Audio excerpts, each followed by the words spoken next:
We started early this time because we had a lot of people saying, "You come on too late. You come on too late." So a lot of my customers are, and a lot of my viewers are East Coast. So I'm Mountain Standard Time. We don't change. So I decided, okay, I just got in from work an hour and a half ago, and I will speed up the process a little bit. So the process is halfway there. I'm still having my assistant work on my slideshow that I wanted to do. It may not be there, and I don't think we're going to cover everything that I want to cover tonight about buyer psychology. So, who here is really intrigued on what makes people buy on this platform? Hello, Nora. How are you doing? All right, Tiff is. So, and I'm still learning this. Okay, my show notes tell you guys my disclaimer is what I'm telling you is my opinion, and tonight's show is not based off of my opinion. It is based off of psychology that has been found to be studied as to what makes people engage on live auctions. Okay. So, what I'm giving you guys tonight is not from up here, not from anything else that I have heard. Well, some things are from what I heard before in other sellers' rooms, but it is the foundation is all based off of the psychological aspects of why some people will swipe and you don't even know why you're swiping. You're just like, oh, I like the item, I'm going to buy it. It runs deeper than that, guys. It runs deeper than that. So if we as sellers can truly understand that and recognize it, I believe that's going to turn us into better sellers to be able to communicate better with people that may come in for the first time and don't know us. Okay. Now, I do have moderators that will be coming in here. I am open for anyone if they want to help mod and try to take some questions that are going to pop up through the stream. I don't want to be that support show where I interrupt my thought by reading the chat. I'm going to try to get to your questions in certain segments of the stream because it's a lot. I mean, a lot. And again, I don't think I'm going to be able to cover everything tonight. If we got to do a part two, part three, part four, part five, I'm cool with that. I'll just know where we left off. We'll do a recap the next week and go from there. Miley B, welcome in. So, I've been a busy little boy for myself as well as for you. So when I am telling you guys tonight on all my shows, this will hold true. I'm not just speaking to you, I'm also speaking to myself. So there may be some things that you may feel that you want to push back on. I'm not preaching to you. I'm not saying you're doing this wrong. All I'm telling you is this is the foundation. Do we all have an understanding with that? Okay. I am not calling anyone out. I am not going to ever call a person saying, oh, this person show XYZ, they do this and they're doing it wrong. That's not me. That's not my intent. So I wrote a song about my intent and I'm going to play it for you. Who wants to hear it? Who wants to hear what my seller support shows are all about? All right. Some of you guys already heard this, but let me get it going. Listen carefully. It gets a little fast at times. It's in a rap form. So listen carefully. I got my speaker pulled up over here. This truly is from me to you guys, and I'm absorbing it as well too. Okay, so here it is.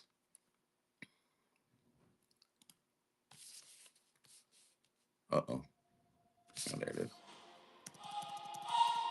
Yeah, what's it?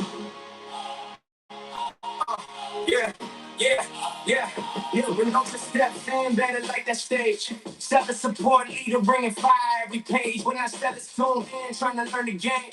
Jesse got the blueprint, yeah, they know the name. Talking shit with precision, how to move it alright. How to build energy, confidence is show up every night. Ray trains in motion, lift the whole room up. Teachers tell us stay steady when the road gets tough. Stand tall, stay sharp, let your energy show. Confidence in your voice makes the whole room glow. No fear, no doubt, put your purpose in sight. When don't you grab the mic, everybody ride. This is Ultra Rising, let them be a sound. Building up the sellers, never backing down. From the shipping table to the bright loud lights. Ultra lead the way and they teach it all right. Trains on and let the whole crew through. Confidence and hustle in everything you do. Hands high, heads up, let the whole world see. Ultra got the sellers moving like a family. So, attitude, mindset, how to handle the room, how to fight through the quiet and still fully bloom, how to keep it professional, how to carry your brand, how to keep it cool to make your business stand. When the seller feel nervous, when they second guessing live, Ultra bring the spark back, help them feel alive. He ain't just talking numbers. He ain't just talking sales, he building stronger sellers that refuse to fail. Stand tall, stay sharp, let your energy show. Confidence in your voice makes the whole room glow. No fear, no doubt, put your purpose in sight. When Ultra grabs the mic, everybody ride. This is Ultra, rise up, let them be a sound. Building up the sellers, never backing down. From the shipping table to the great lights. Ultra lead the way and he teach it alright. Trains falling, let the whole crew through. Confidence and hustling you do. Hands high, hands up, let the whole world see. Ultra got the sellers moving like a family. One seller, two sellers, whole train on go. Learning how to stay in front and run a better show. From the labels to the laughter, from the stress to the win. Ultra building people up from the outside in. This is more than an auction, more than making a sale. It's a heart full of purpose when the pressure gets real. It's support for the small ones, it's strength for the new. It's a whole lot of sellers saying Ultra, we see you. This is Ultra, rise up, let them be a sound. Building up the sellers, never backing down. From the shipping table to the bright lights. Ultra lead the way, teach it all right. Great trains holding, let the whole crew through. Confidence and hustle in everything you do. Hands high, heads up, let the whole world see. Ultra got the sellers moving like a family. So when the room gets heavy and the doubt creeps in, Ultra bring a message, keep believing again. Sellers support strong, get them moving this real. Jesse, aka Ultra, that's the anthem we feel. That's it. That is it. And I see some people that couldn't have any sound. I apologize for that. Did everyone have sound? I hope everyone else had sound. Um, but guys, I am doing this for everyone that wants to move forward. I love what I do. It does not feel like a job. And I know there's others that are like that, but we can get sidetracked so easily just through everyday life. And just remember that if you have a crappy day, you have a crappy show, whatever, you got to keep pushing through because you can do it, you can make it. And it's not just me trying to hype you up, it's letting you know that I believe that you can do it. You should believe that you can do it. Everyone can do everything. You see these huge sellers on Whatnot, right? Yeah, we can say, oh, well, they're full time and they got all this money, they got this, they got that, whatever. But you can be just as you can be just as successful in your own way and still have what they have in terms of feeling that you've made it. That's basically the point of that. Okay. So, buyer psychology. All right. Um, People buy emotionally and they justify purchasing logically. Okay. Let me turn, I'm getting hot already. So, uh, we gotta make sure as sellers that we create trust, clarity, urgency, and confidence without creating pressure or confusion. Example of that, confusion, right? We are great at that.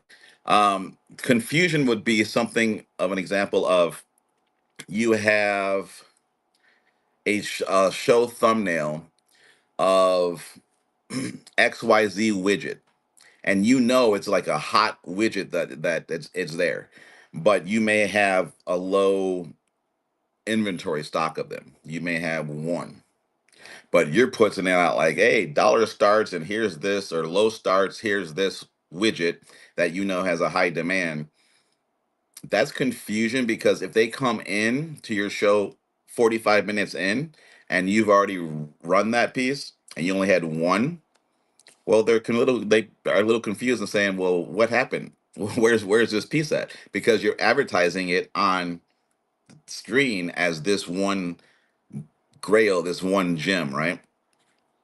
Um, if you were to create a thumbnail that had that one and say only one in stock, that's not confusion. That creates urgency because now they know, well, shit, I want that. There's only one. I will make sure I am there 5 minutes before that show starts. You follow me? So that's what I mean by saying confusion with it.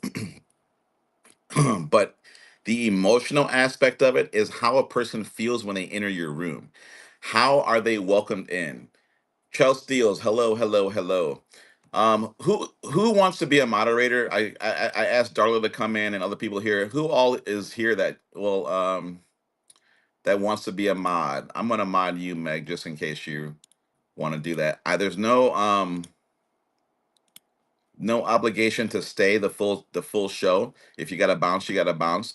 But if anyone, uh, well then, Chelsea, guess what? You're a moderator because you want to improve.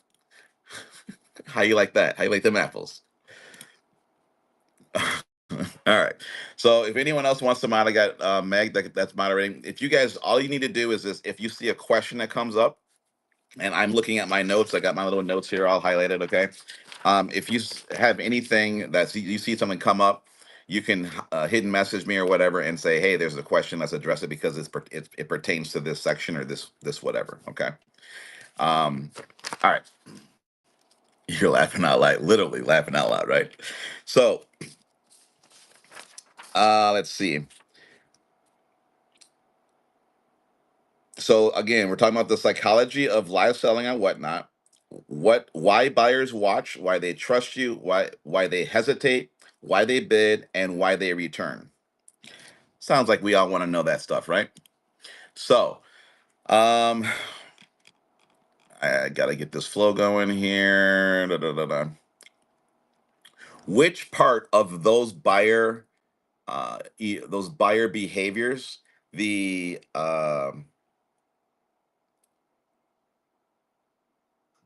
the trust, the hesitation, the bid, and why they return. Who here doesn't understand that or has an issue with that in their own shows?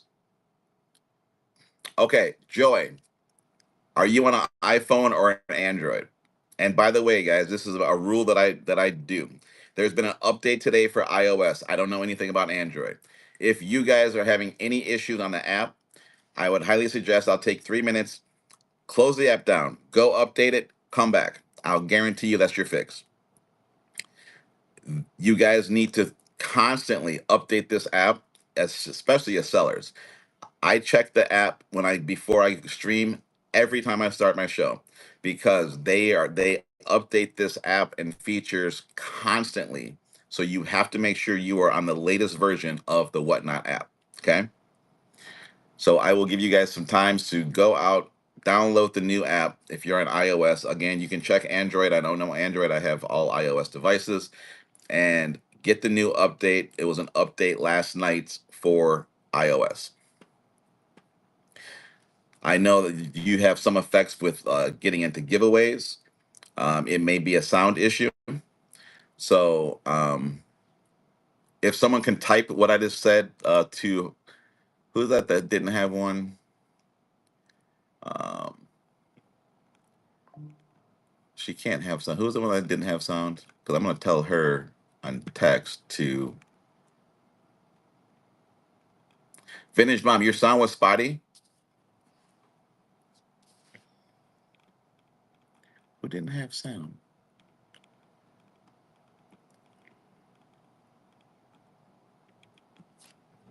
Okay, maybe it was too loud for the speaker for the phone. I can play. I'll end with it again, but I won't have it as loud.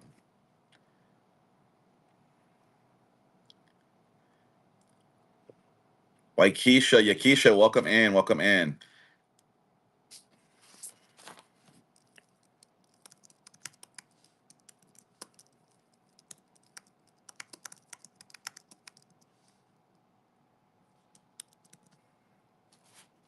Okay, let me get back to where I'm at. All right, so we talked about that. So let me just ask you guys really quickly, and you guys can give me a yes or no. Um,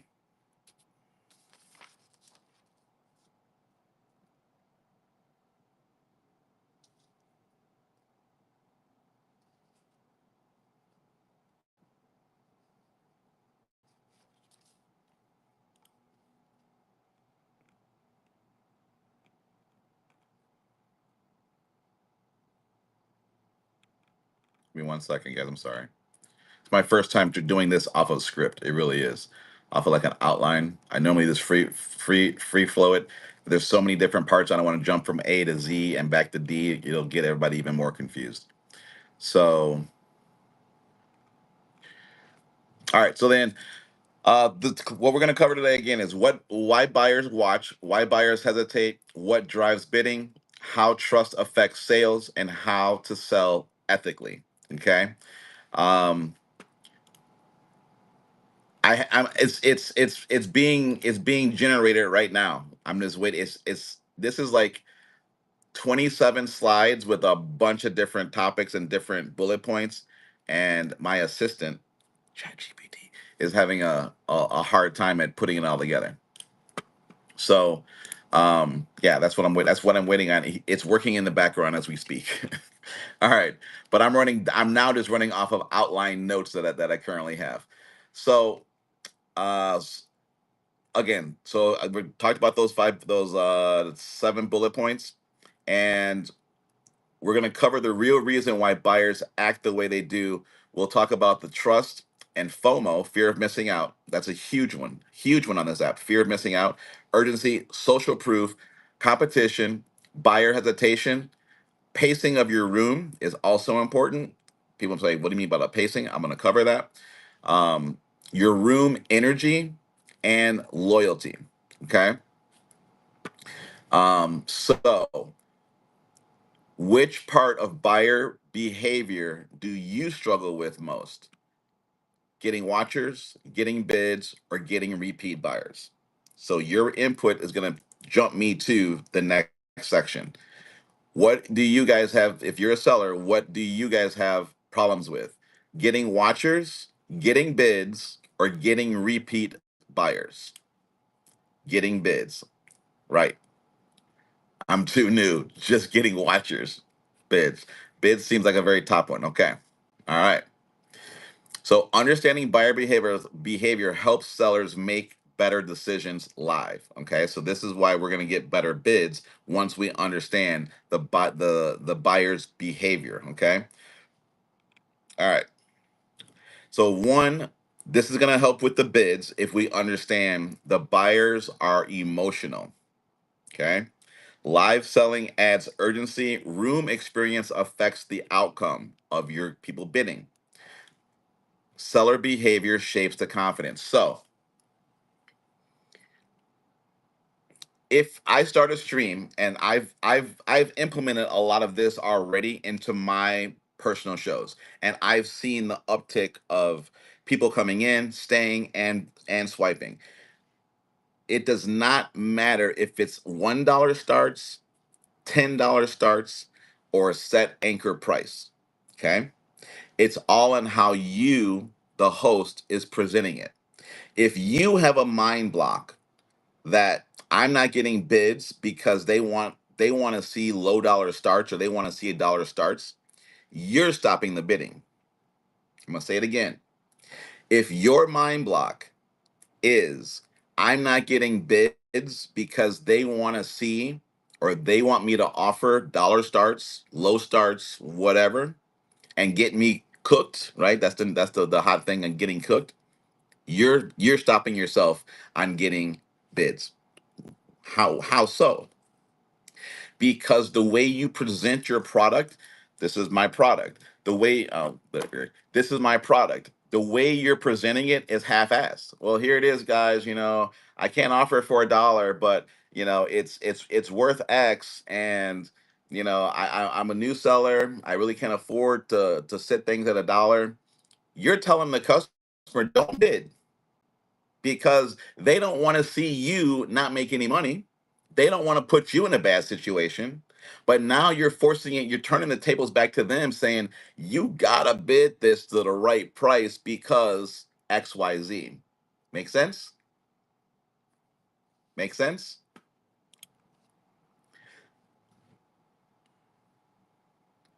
I will. I'll do it. I'll do it again. I'll do it again.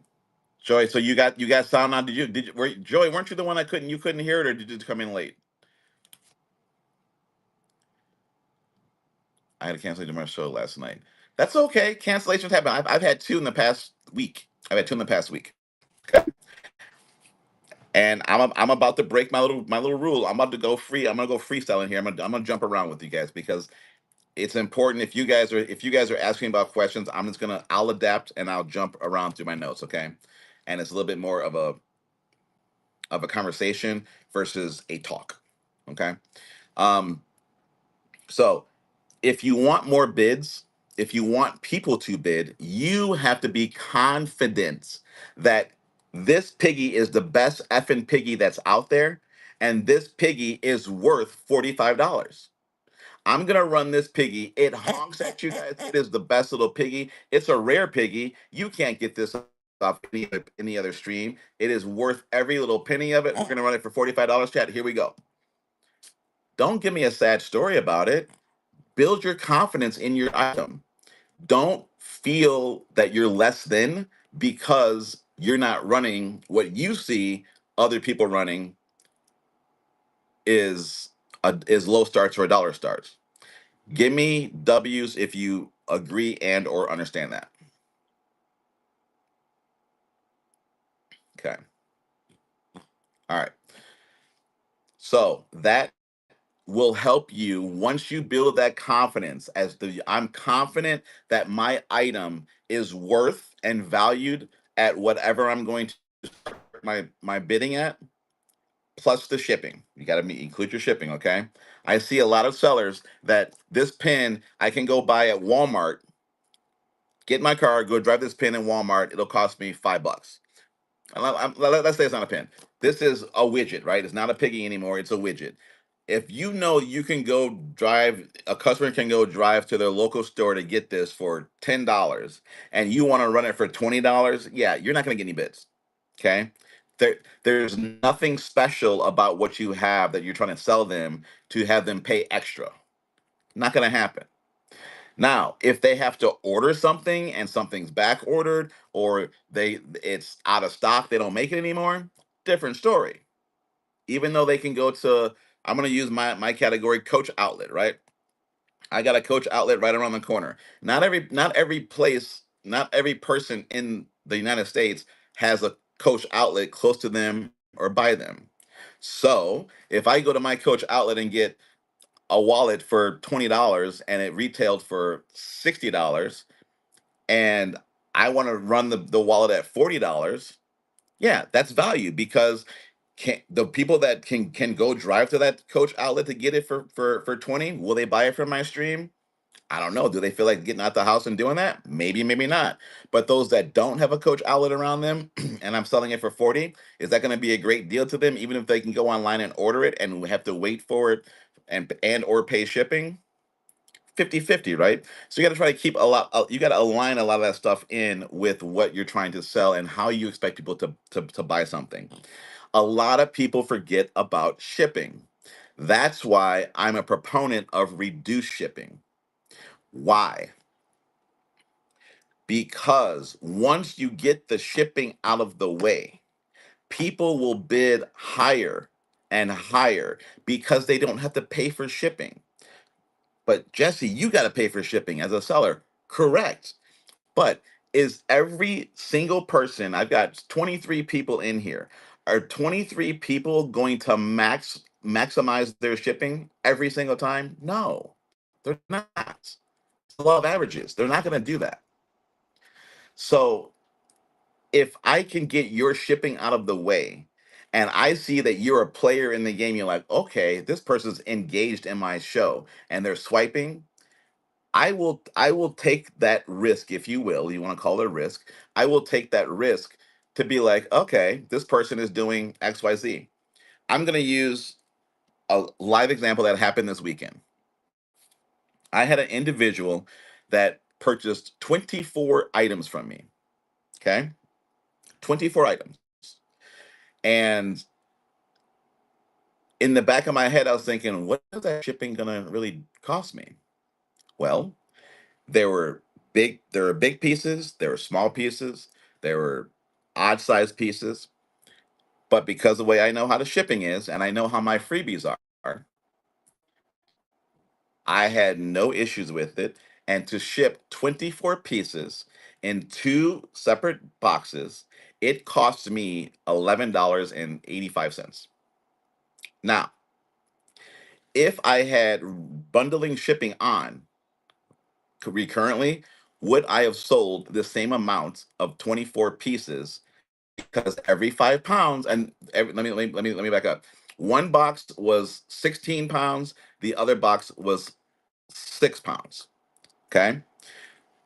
Would a person would that person have bought as many items as they did if they were paying the regular recurring shipping? To me, I say no, they wouldn't, because that adds on another. What do we have? 18. Um, so what was that 23 or no 33 pounds, right? So 33 pounds, and you got five. So that's 54 uh $64 extra in shipping.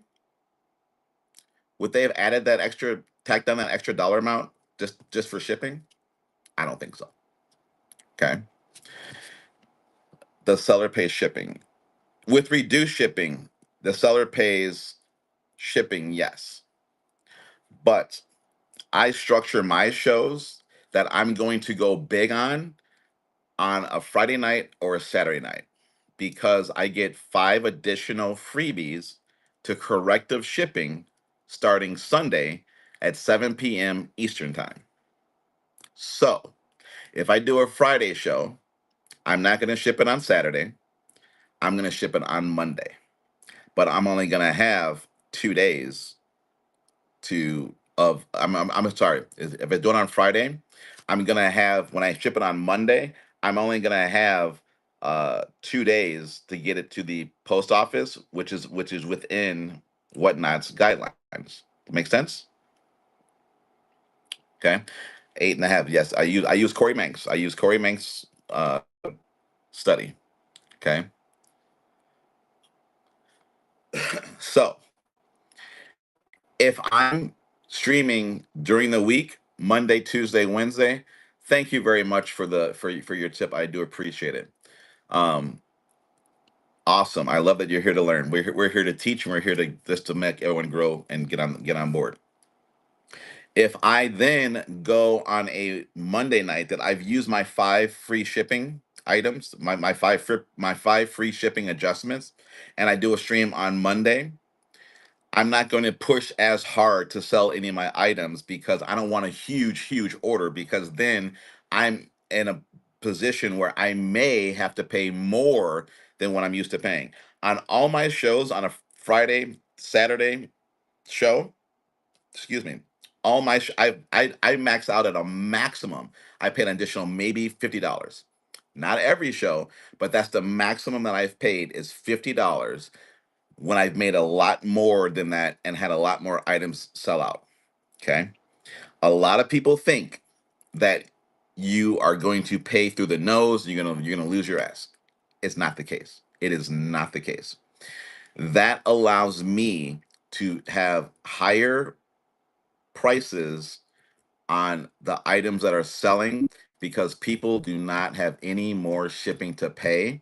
And when I get a room full of people, say I have 12, 13, 14 people bidding on items, they're gonna start a bidding war because they don't have the shipping to pay for. Now it's goes back to the psychological aspect of the bidding is a fear of missing out.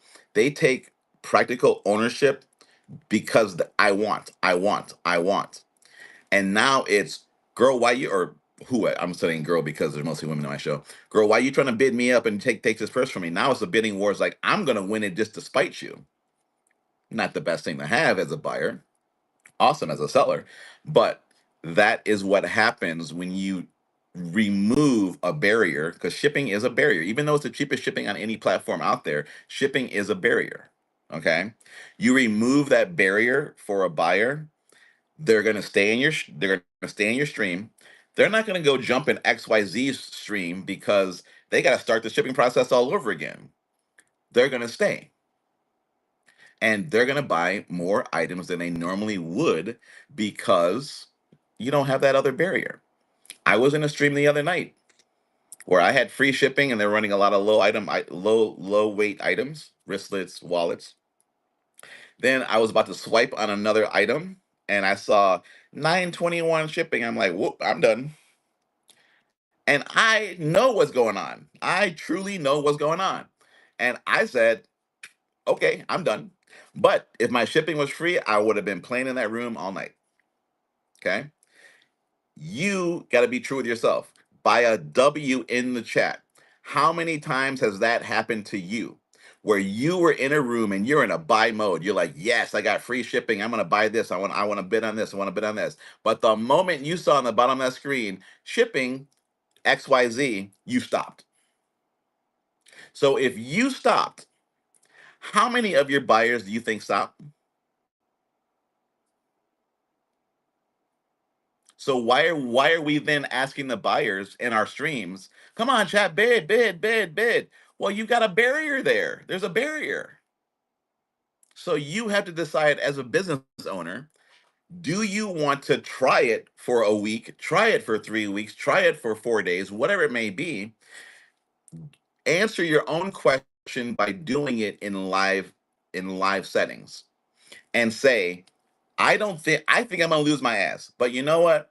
Ultra is telling me that I'm not gonna really lose my ass. Let me prove him wrong. Do it for a show. Do it for a show or two. And tell me after that show if you made more money than your previous shows and those one or two shows. And I'm gonna tell you right now, it's going to be yes. It's going to be yes. Even if you gotta pay shipping. If I sell, and here's the breakdown. If I sell one person one item, and say I sell a wristlet for $30, $25, $30. I'm gonna use a round number, $30. I sell a wristlet for $30. I know my cost of goods is I'm good at sourcing. So here, and let me back this up. Let me give you another caveat. You have to be good with your source. Your sourcing is the key. Buy low, sell high, right? You have to be good with your sourcing. So if you bought this purse, this widget, this whatever you sell for, and I'm using that $30 range, okay? So you're gonna sell this for 30, but you bought it for $20 after whatnot fees, after possible shipping fees. Yeah, you're gonna break even and or lose a little bit of money. But if you bought this that you're gonna sell it for $30 and you bought it for $10, $12, you're gonna make money. I don't care what you pay in shipping, because if I sell one item that's 8 to 11 ounces and this item is 1 pound or more, I'm gonna be charged $3.30 to pay to ship this item out. But I sold it for 30. My cost generally is between anywhere $10 to $15. So I'm into it for $18 plus the 12% fees or whatnot. Did I make money on a $30 sale? Yeah, I did. Now, now we're gonna jump to a different scenario, and I'm gonna blow your mind on this. So you're doing $5.99 max shipping. No, I'm doing $9.21 max shipping. You pay your first 5 pounds of shipping. Anything beyond that, I'm comping it. Play on words. I used to say the shipping's on me. But when we go to a casino, when we go to a hotel, what word makes you feel more empowered as a buyer? Oh, we're going to give that to you for free. Well, or you go to a restaurant. I'm sorry you had a bad experience. We're going to comp your meal. Oh, you know what? You got a comp room. They don't say free room. A comp room implies psychologically that you don't got to pay for it, and the person that said comp, they're eating it. Okay, it's a it's a stronger word that means more than free. It's almost like it's a high class apology, not an apology. It's a high class acceptance of saying, I am so sorry that this happened in this context of a dinner. I'm so sorry this happened. I'm gonna eat this for you. I'm gonna comp it for you because we want you to come back. Same thing with my shipping. I'm gonna comp the shipping after you pay your first pounds. The rest of your shipping is comped the rest of the night. Oh, really? I don't have to pay any more shipping out of that.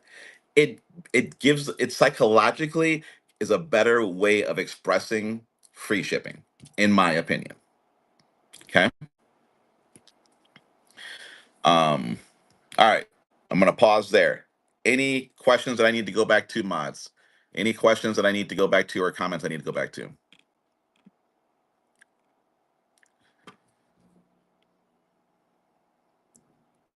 So Creole, that is so true. I'm starting in 3 weeks, and I've been making sure to source right. All right. Okay. Good. Good. Good. Good. Good. And I've been doing reduced shipping for 2 months, and I will continue. Susan, awesome.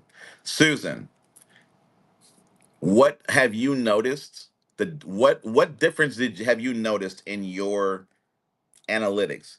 Did you notice higher sale prices, or did you notice more items being sold, or both?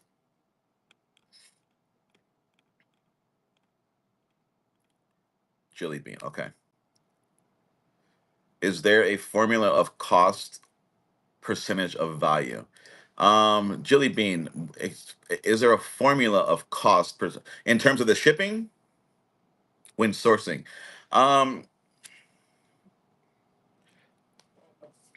not really a percentage. It's just an average. Okay, so I have a spreadsheet. I've been giving a spreadsheet out for free, offering it for free to all my people since I've been doing seller supports. And how many people have taken it and said, email it to me? Five. This spreadsheet is badass.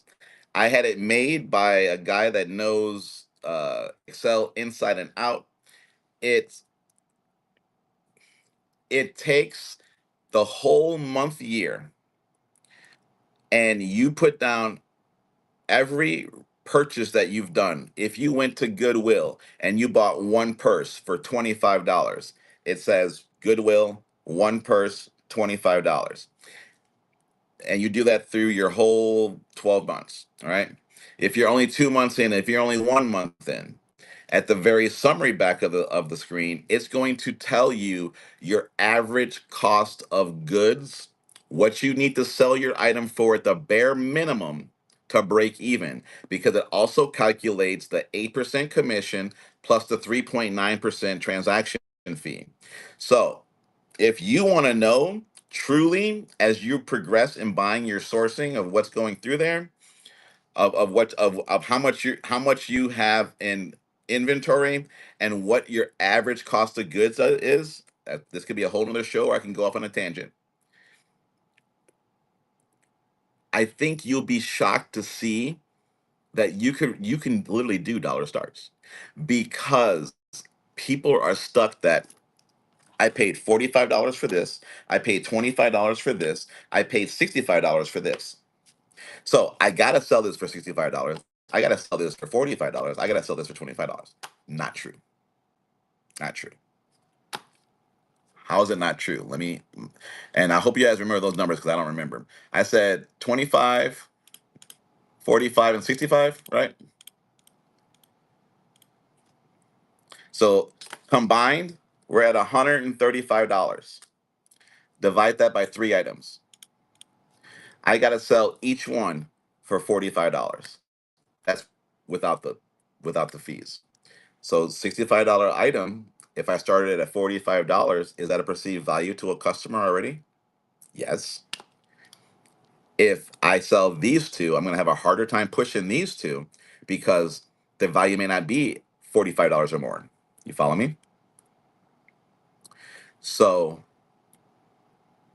As your inventory grows, your average cost should be going down per item. You're still not going to lose anything if you still sell everything at your average cost of goods. Why? Because it's taking every single piece of inventory that you have, that you purchased and you paid for, and dividing and spreading it across all of your inventory, not just one item. So, just as we know, in an auction, it's not what each item sells for, it's the total at the end of the stream. I could sell this item that I've got for 35, 25, 25, 30 for $35 and quote unquote break even on that individual item. But if I sold this $65 item that I know my average cost of good is $45 and it sells for $90, did this $90 sell cover this one here? Yes. But you guys are getting caught up on the individual dollar amount that you paid for your items.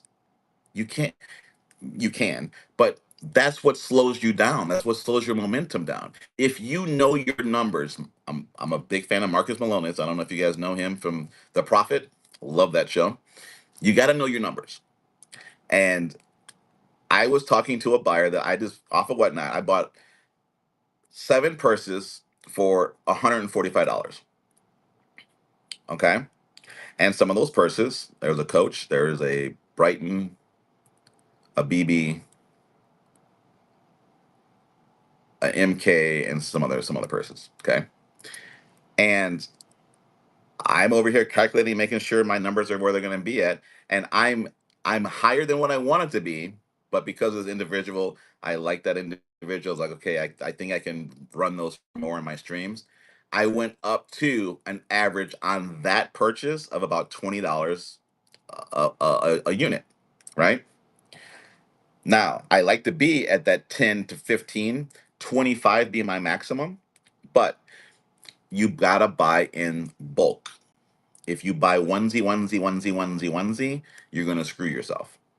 You got to try to find a bulk deal. If you don't, you got to really get this onesie down to the point of where it fits within that 25 or less cost to you.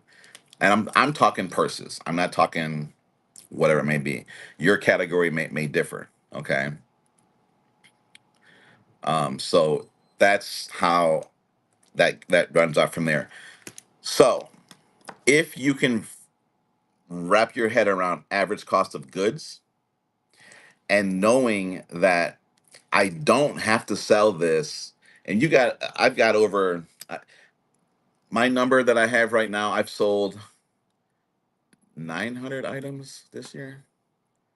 Let me just give you my number because I start my number system over on my items in my bin. You'll see like you'll see like 507, 906, 607. Those are the number of items that I've have in inventory for this year. Okay. So I'm thinking I'm like around 7 or 8, 700, 800, something like that. I don't know, some number like that. And when you take how many items you've purchased, what your dollar amounts are, and you start adding that up as your inventory grows throughout the year, as the year goes by, your cost of goods number, your average cost of goods will be going down. That's why you see a lot of sellers, Blazendary, Cool Kicks, whomever, at the end of the year, like November, whatever, they're really blowing the shit out, saying, "Here, take this XYZ item for $5. If it sells for $5, I don't care." Because by the time that end of the years come around, their average cost of goods has become so low that it doesn't matter what they do with it. Okay. Questions on that?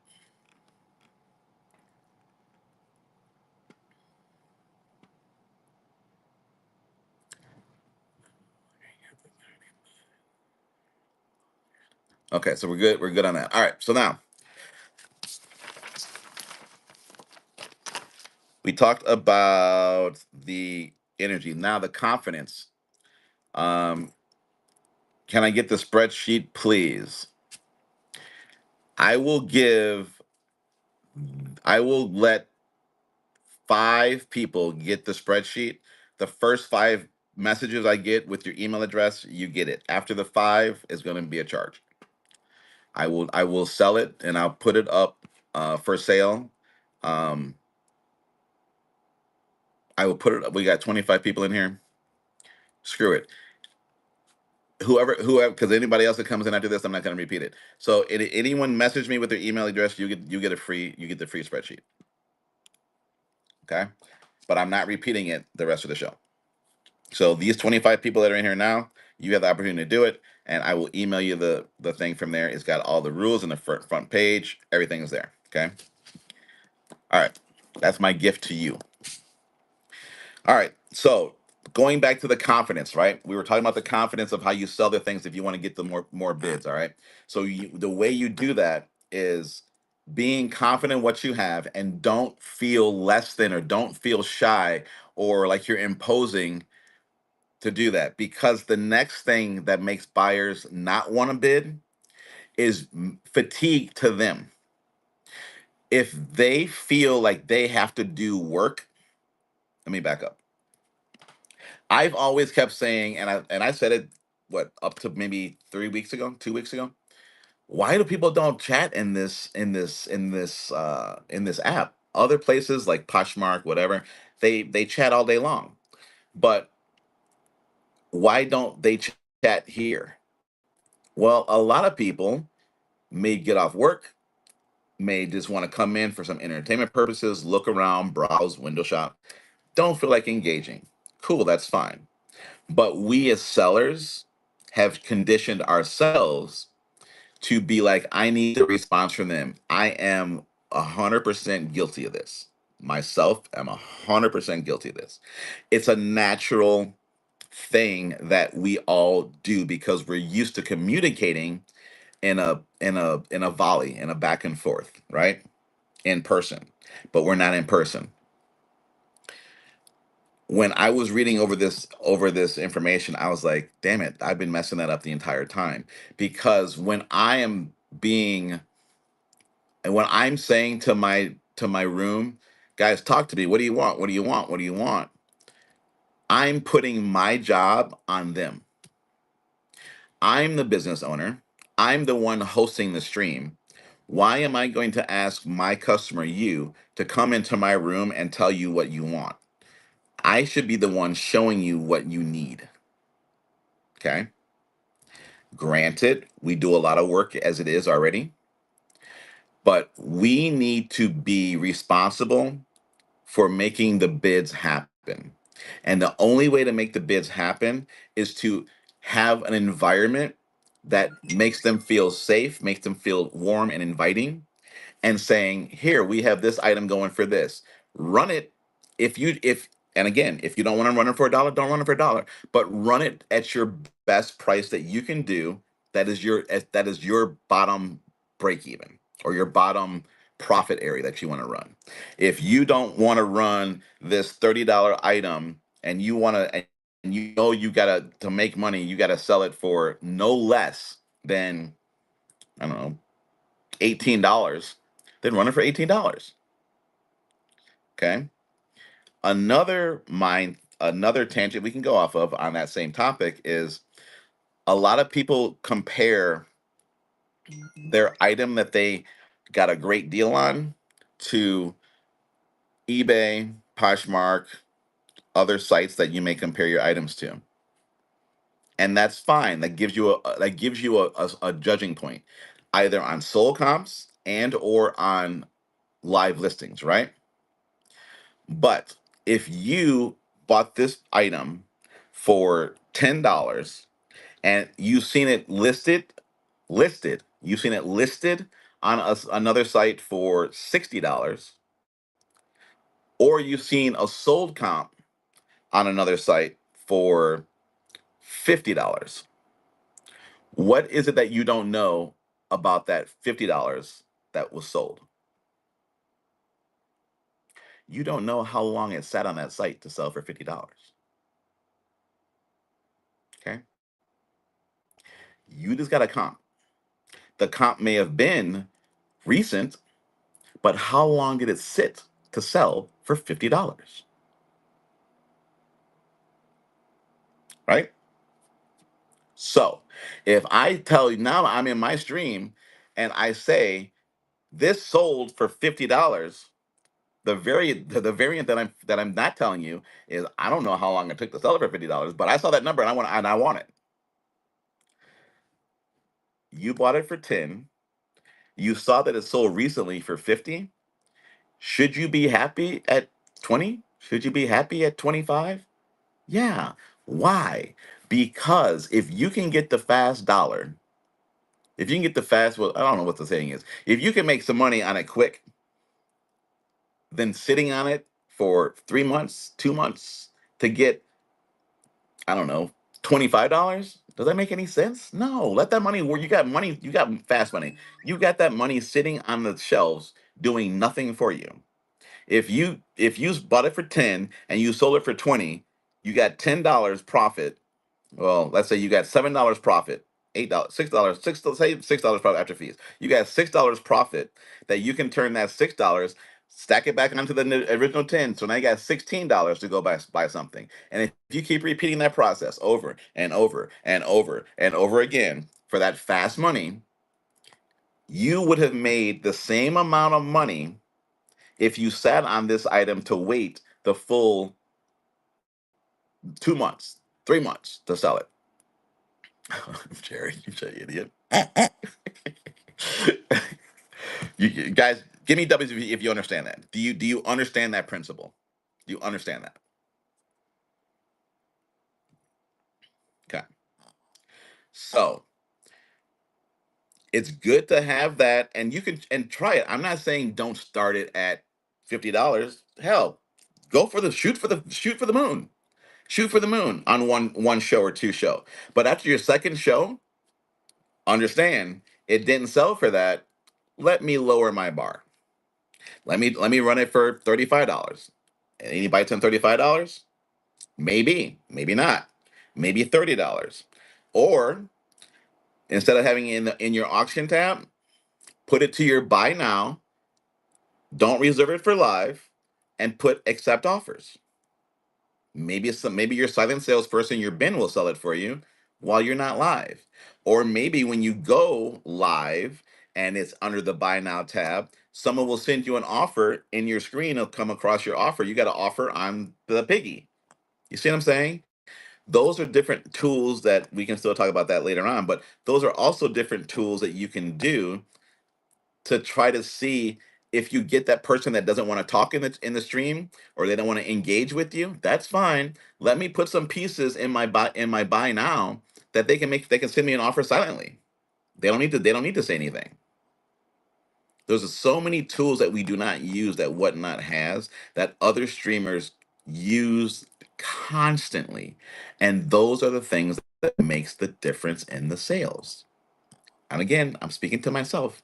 I just switched over, and I raised the price. I switched over a purse to buy it now, make me an offer because it didn't sell in two streams. But I raised the price. Why? Because I did some more work on the comps. Okay.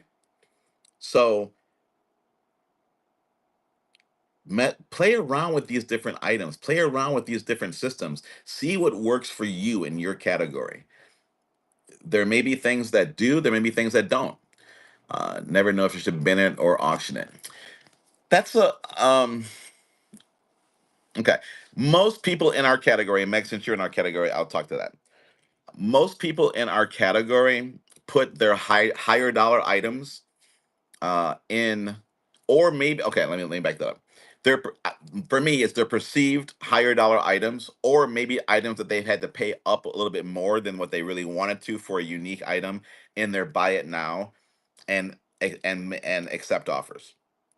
Something that's an everyday run of the mill item, they'll usually put in the auction tab and run them because it may fit um their margin spread of where they want to be at. That all the items in the auction tab they paid less than $25 for, so they'll run them for $1, they'll run them for $10, whatever it may be. But a unique item and or a more expensive item, they're gonna bin it. They should bin it, put it in the buy it now, put accept offers. Don't reserve it for the live, but then under your in your inventory page, add those to all your shows. That way, they still come in under your buy it now in the auction. Dejane, what is going on? How are you? Is there a way for me to change the shipping while I'm live? No. Once you go live, you're locked in. Once you go live, you're locked in.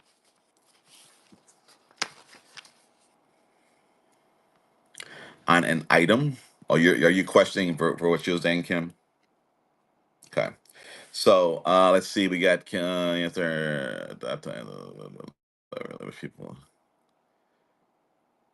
Okay, that wasn't it for this. Okay. So yeah, once you go live, there's you can't change shipping. You can add a buyer's giveaway, but all your previous buyers will be thrown out, and it only starts from that new giveaway that you started for a buyer's giveaway for people to qualify for. So you can do that on the fly. But I think the shipping is really the only one that you can't change once you go live. I love doing buy it now for most of the items, and then random pulls for auctions. Yeah, you can do that. It's a good way to do it. And I was thinking about actually because when you create your show, you can select an auction or a buy now. I've never done a buy now auction. I'm like, what is one like? I'm gonna try one soon eventually. I don't know what it's like, but it's like I guess you pin it, talk about it, and then say here's the price, buy it now. But my assumption on that would be your buy it now should be reasonable to the point where you're not asking for the moon, but the item is a person can research it, see the item retails for X or sells for X, and you've got it below retail or at retail. I don't know. I think in buy it nows you can lose the fear of missing out and the frenzy that happens in live auctions. I like the live auctions because I've had items that I thought I was going to sell it for $10 and it sold for like 25, $30. I was like, ooh, okay. But I try to keep that emotion to myself because this is like an emotion teller. But yeah, kills the gambling fever. That's exactly right. Yep, kills the gambling fever. And it does. I love it for home decor. Okay. So, all right, that's the emotional side of what buyers do when they go into a room. If you're a confident seller, if you exude confidence, that confidence is going to be steady. Dejan, thank you for that raid. Thank you. Dejan, I do not have any giveaways to run, but if you want to tell the audience what you sell, when you sell, and yeah, what you sell, when you sell, go ahead and do it, and I'll give you 5 minutes to do that. All right. So then there's different types of buyers that come in. You already know that they're emotional. They're gonna mirror your energy, right? They're gonna mirror your energy. They're gonna mirror and they want to feel safe in your room. The way they feel safe in your room. Um, Deja, thank you, Deja. Thank you. Sorry, Deja. Deja. You told me that before and I didn't remember it, so I'm sorry. I remembered it once I got it red chatted, so we're good. Um,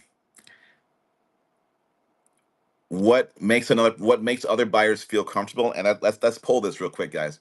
If you go in a room and you see a lot of people swiping, you see that number going up on everything that they run, does that give you a sense I just want to see this? Why what's going on here? You automatically, well, what's going on in this room? Where are they starting these things at? Because a lot of people are swiping here. Do you get that? Yes or no?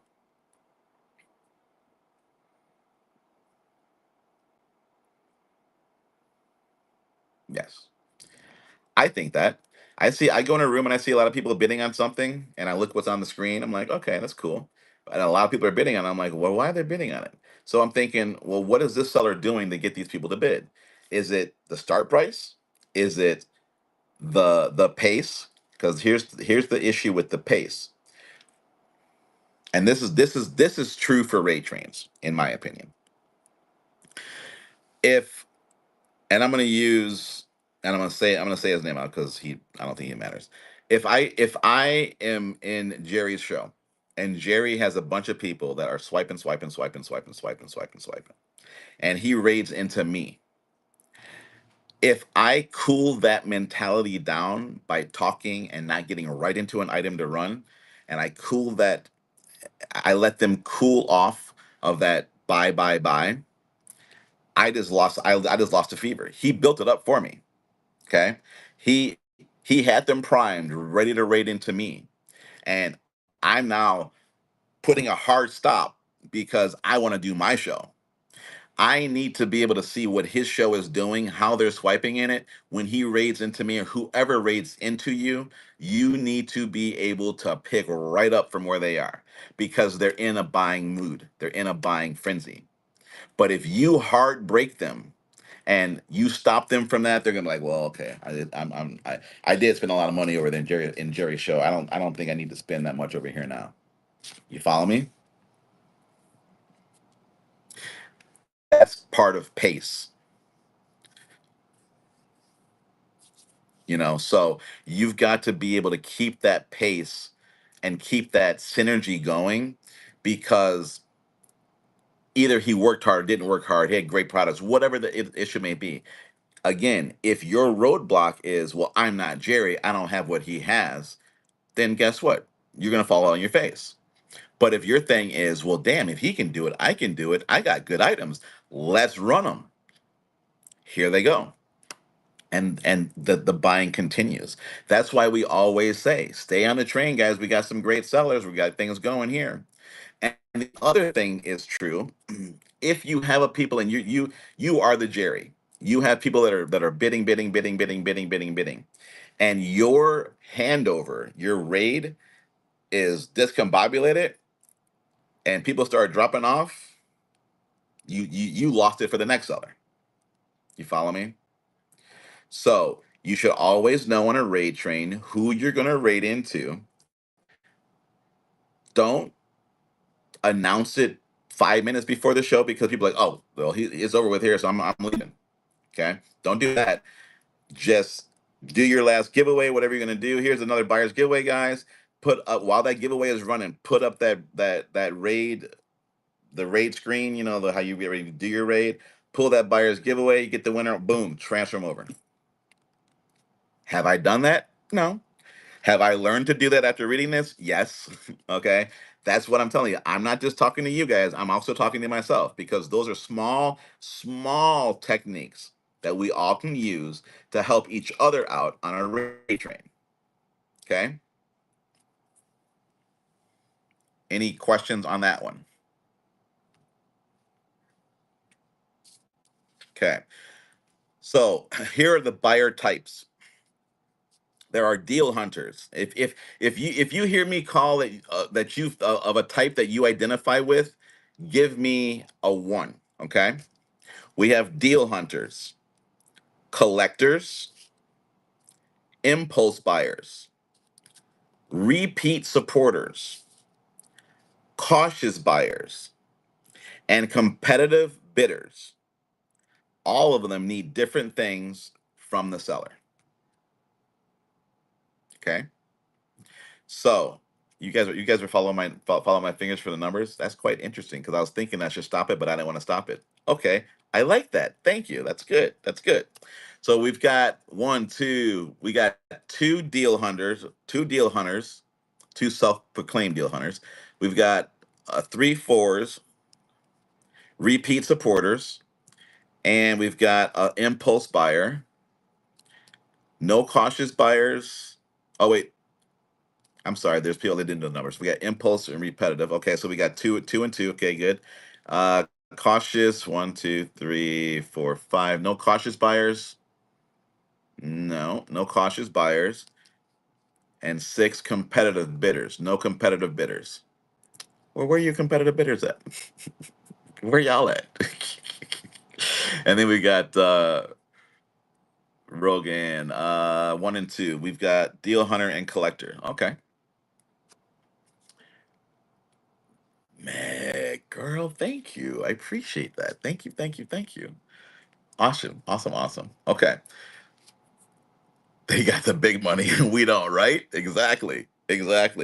All right. So I personally, I think I am. I'm a little bit of one, a deal hunter. I can be an impulse buyer, not often, but I believe I fit more in a repeat supporter of of the mid range bag category, of the people that I know so far in the mid range bag category. When it comes to people that I don't know in a different category, I'm definitely a cautious buyer, but I'm not a competitive bidder. Not a competitive bidder at all, because I'm like, well, shit, I don't need it that bad. You can have it. I'm like, I ain't going broke on that. So I'm not a competitive bidder. But they say that this, we're telling us that you need to deliver an atmosphere and or items that will speak to these types of buyers. So a deal hunter, what you would want to do is structure your show in a way of, I'm going to sprinkle, say you have 10 items that you feel are geared or can be, that can speak to deal hunters, right? Don't don't burn them all in your first in together into 10. You may want to put two in every 20 minute segment. Put two here, two there, sprinkle them in, right? You want to try to arrange mentally and or visually with your items you're going to pull what you want to run to talk to these buyers that are in your room. With purses, in my category, that can be a little difficult to try to do, but we know in our category what's the top. Okay, purse heads, what's the top brand that you know you're gonna make money on? Right. Okay, so we know Coach is king. Coach is king at the moment. Okay, so do you want to blow out a Coach? No. If you blow out a Coach, will you get hella bids? Yeah, you will, if the room has engaged buyers. Now, the other misconception is, and I saw this 2 days ago on a seller show. If you share my stream and you get, and I got this is gonna be the example. We got 28 people here. I'm gonna run this Louis Vuitton for $1 or give it away. If you get me 60 people, you get 60 people in this room, we can do it. Ain't no fucking way I'm getting 60 people in this room. Okay? That goes back to the confusion, right? So don't give an unattainable uh, number that you're going to do something for when you know it ain't going to happen. Yeah, it's a good goal to have, but for a live stream at that moment, don't. And people can see through that. They're like, dude, you ain't going to do that, or it's like, how are you gonna quadruple or triple the amount of people you have in your room by us sharing the show? How many people do you think I know? Right? Again, that's putting the onus back on the buyer. You don't want to do that. Let the buyer chill out. Let them feel comfortable. Let them get to their pace in their own speed and their own way. Since you decided to sell, since you decided to come on this app, you decided to go live, guess who the onus is on? You. You need to show your store. You need to show your items. Real life example. If you walk up to a garage sale, okay, you got the paper, whatever, this garage sales are happening in your neighborhood, and you go into the garage sale and you see all these items laid out in the driveway.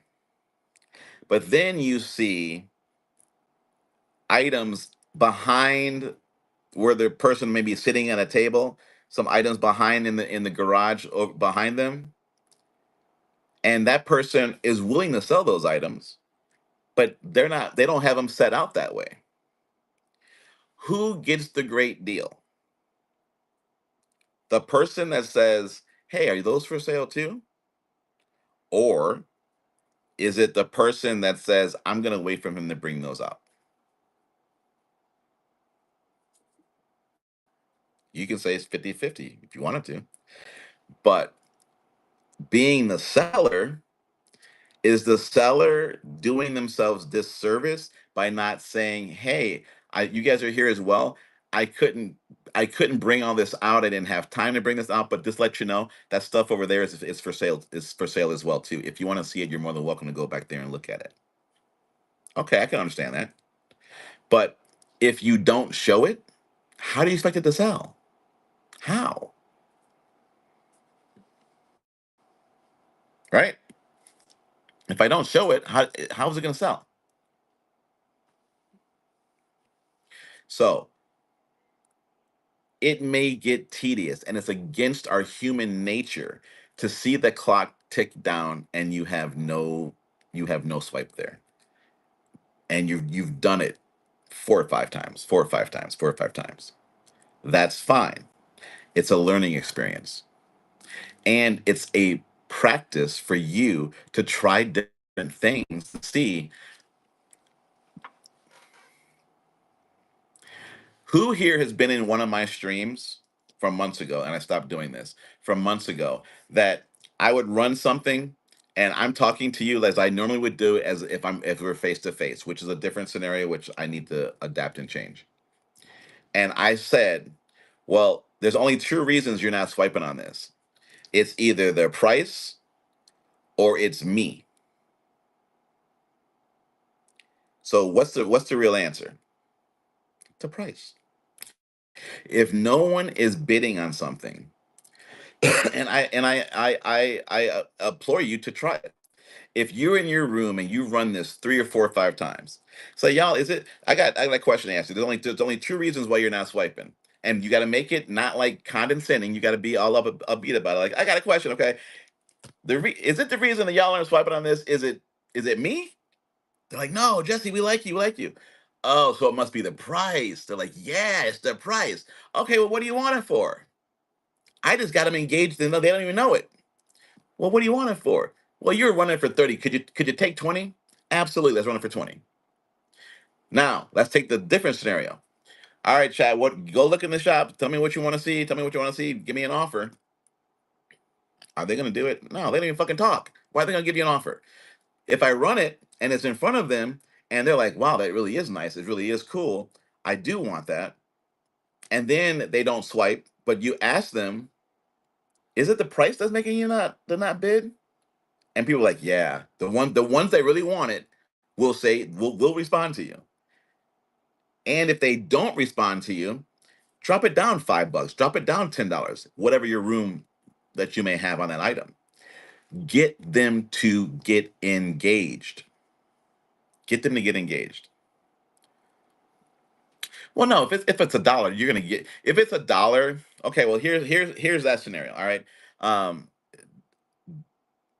Deja. I'm getting old. I gotta process this shit. Okay, if if it's a dollar and people aren't swiping, majority of the reason is the shipping. Every item is worth a minimum of a dollar. But would you spend a dollar plus $5 to $6 shipping on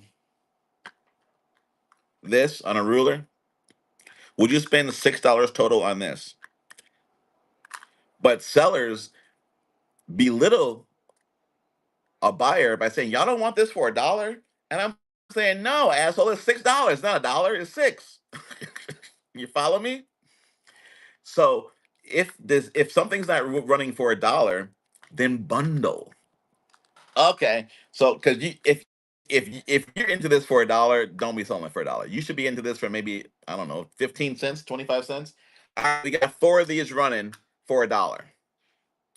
Then they'll swipe because there's value added to that.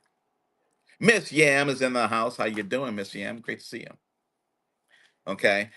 We forget about shipping, guys. We do that all the time, myself included. We forget it all the time. My last stream, point in case, this rack was fucking full of fucking charms. and they were sitting here for months. And I said, screw it. Starting at $1, pick three. This is how many we got left. Okay. And did we make a gazillion dollars on them? No. But did we make about $1 on each of them? Yeah. Did we pay about $1 for each of them? Yeah. But that was on a Saturday where I had no fees. You follow me? What are your thoughts on a sneak peek thumbnail? Um,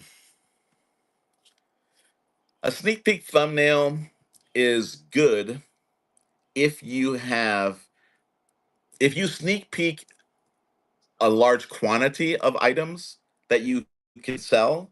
It's good. I think I mentioned it a little bit before in the back. Let's say this is a very sought after piece.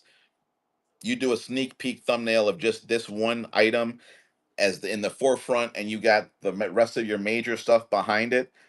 Can be confusing. But if you put this piece and you put a banner, one left or only one, talking about this hot item, it can create urgency, and then people can see, oh, they must have those other items behind them. So like I'm doing my first vintage show Friday out in Maricopa City. Okay, I bought 22 purses from this lady. They're moving out of state. They're like, we want this shit gone. I'm like, really? Talk to me more. This is what we can do. We'll split everything. She was like, come do it. I'm like, okay. So this is what I built for a video thumbnail for this show on Friday. Where am I going? Upcoming shows. Actually, I'll do it this way.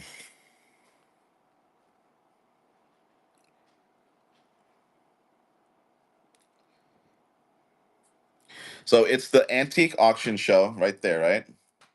It's the antique auction show. They have more. Well, I just told ChatGPT to make me a show off the photos that I had, right?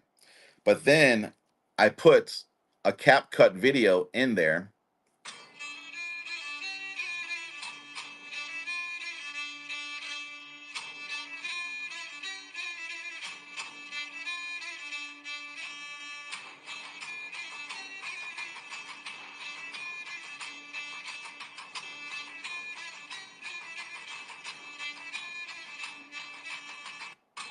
Now,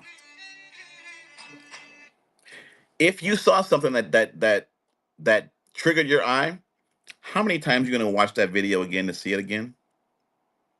I did it on purpose to make it go really fast like that, because there's a lot of collectors that are out there that will see something and be like, I know what that is. I want that. But I want to see it again. Let me see it again. Let me see it again.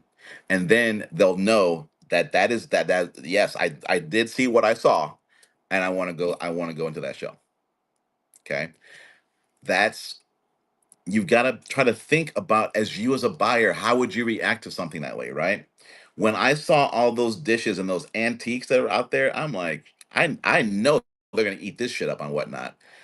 And I tried to, out of a quick little video that I just scanned the area when she said do it. I didn't really get a good video of what I really wanted to do with it. Um, but instead of me driving all the way back out there, it was an hour away. I'm like, I am not driving all the way back out there just to get a video. I will take what I have and I'll make it work. If it doesn't work, whatever, is my first one. But um, a sneak peek can be good, but it also can be,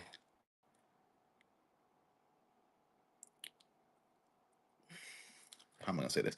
It could be good, but it also can be a deterrent if you have that item already listed in your shop. I have no items in that shop whatsoever. I'm not loading them until the day of. Okay. Why? But Jesse, that you're not letting them bookmark anything. Well, one, I don't have any pictures to take of the items that are going to be out there. One, two, I'm not going to take a picture of every single item that's on there. I'm doing randoms, right? So I have nothing in there for them to look at. Therefore, if they want something and they see something out of that quick little snippet video, they got to come into the show. So, however you feel that you can create urgency with a buyer in that category, do it. I highly encourage you to invest in CapCut videos, $10 a month. Um, Chat GPT, $20 a month. And that's really all you really got to spend outside of that. If you want to try to be your own, you're going to wear the hat of the owner, you're going to wear the hat of your marketing department and all that kind of stuff. It takes a lot of time, don't get me wrong. And it's a lot of trial and error. But if you learn it now, while we're still in the infant phases of whatnot, once you now have mastered it and more people are coming on the stream and you have more reach to getting to other people, you'll be way ahead of the curve. Way ahead of the curve. Okay.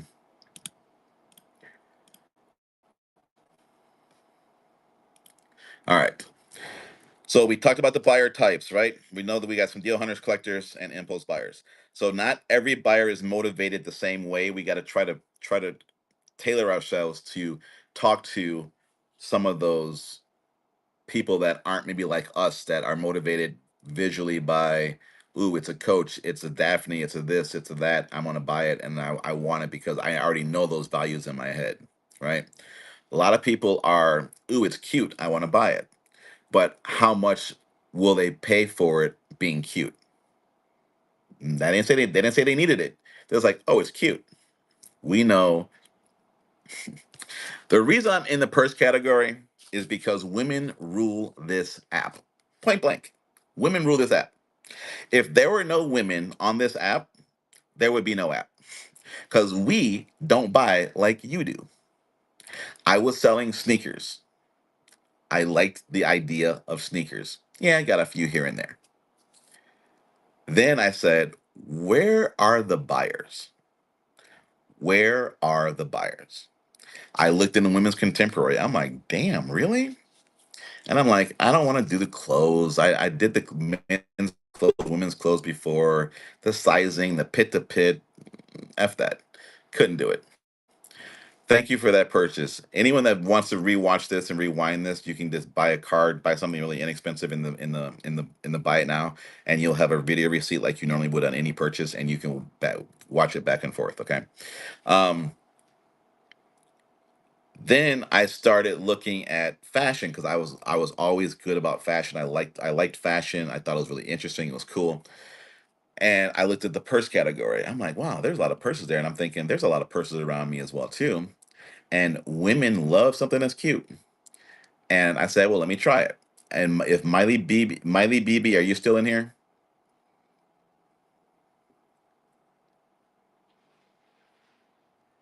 Okay. So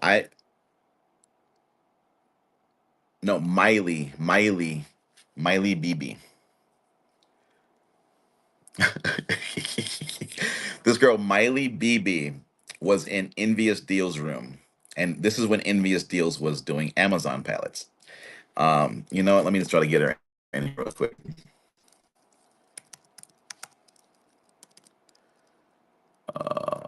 There she is.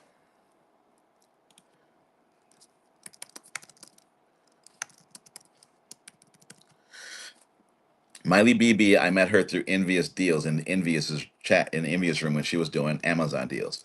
My mom introduced me to Envious Deals because my mom saw Envious Deals on her like first show and bought like a bunch of items for her because she's like, she's a woman, I want to support her. What women do. Um, and I met Miley through there, and I'm like, Miley, I'm thinking about going into purses. You heard your name. Say my name. Say my name.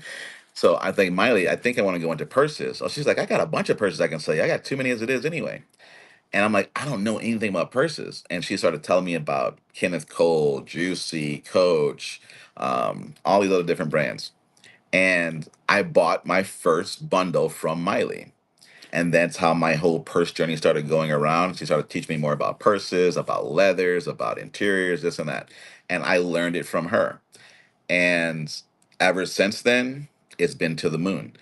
But women are the drivers of whatnot. So if you can lock in with the habits, the visualization, the creative words that will trigger a positive response, you can be extremely successful in this category, at least for me, in the women's category. Women just want to just be treated like a normal human being, right? Just like anyone does. Well, we are. I know you're normal. I know, but I'm just saying there's nothing special that you have to do. But at the same time, being a man, for me, I think it's harder for me to sell a purse to a woman than it is for another woman to sell a purse to another woman, because there's that woman trust, right? So Deja says hello. Oh, okay. Um, so I had to be, at least I felt I had to be really selective with what I say, how I present it, all these other things. Like I did in my other stream, I said I went into another person's stream and I saw people pulling out the liners because they calling them guts, and they're calling them look at the booty. And I can't, as a man, I just feel I can't reference a purse that way, So those are different things that I was looking at, being like, I can't really draw those lines, but.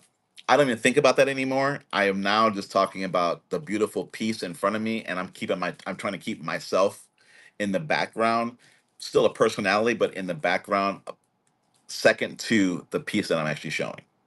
You know, traumatized, right? Exactly. The panties, right? Right, the panties. So the lips.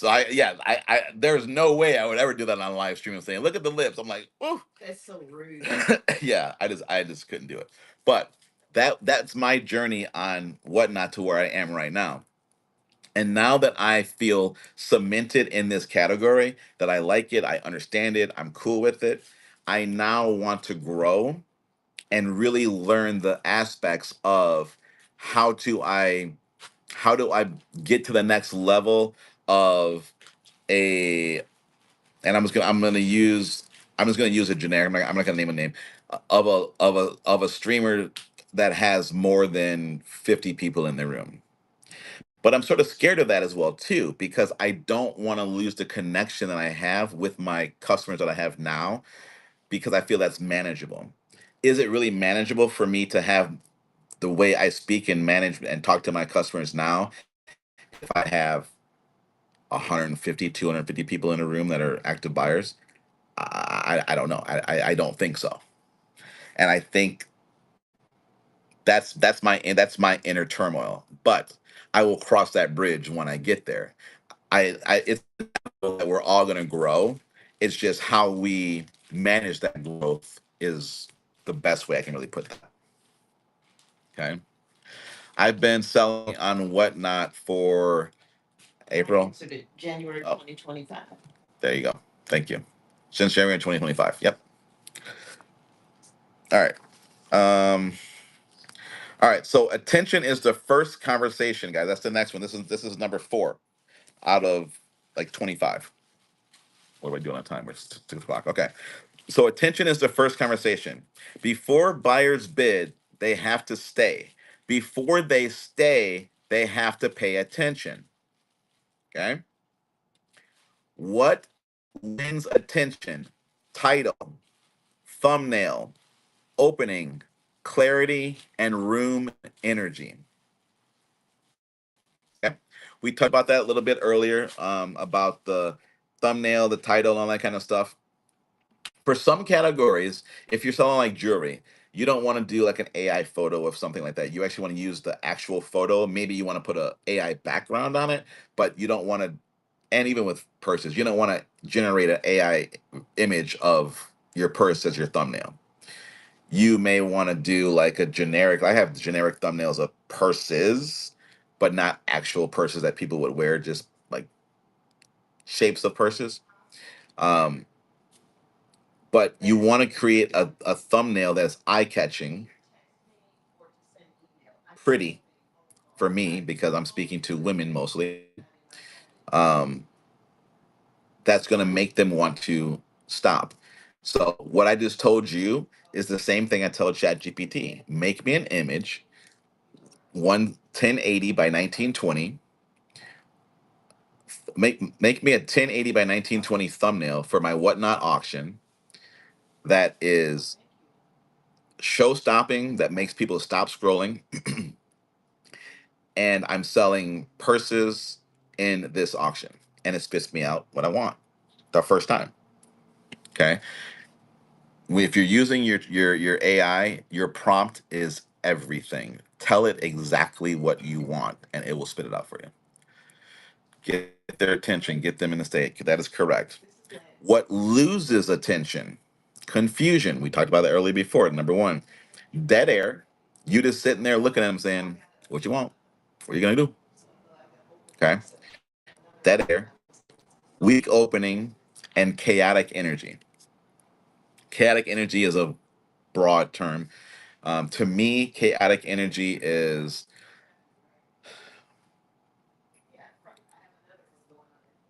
saying something that could be construed, even if you didn't mean it, but it can be construed as a negative to a buyer that's sensitive. I know we have younger people that are on here that they are they are extremely sensitive, and they can you can construe mostly anything with them, but you have to try to keep your energy in your room neutral, in my opinion. Um, I I had a show that my energy was way off, way off. I was getting downright like my facial was like, what the F? Not like a Jerry, what the F, but like a serious what the F. And I'm like, guys, I gotta end the show. I gotta end the show. And I ended the show and it was like an abrupt end. The next day, I checked myself and said, guys, I apologize. I should not have done that, shouldn't have did anything like that. And the response that I got from the people that came back in and said, "Let me see what this fool gonna do today," and they're like, "Oh, he took accountability. That's cool," and it was a great show. So if you mess up, you're going to mess up. Be it, take accountability on it. Just take yeah. It's like, hey guys, I'm human.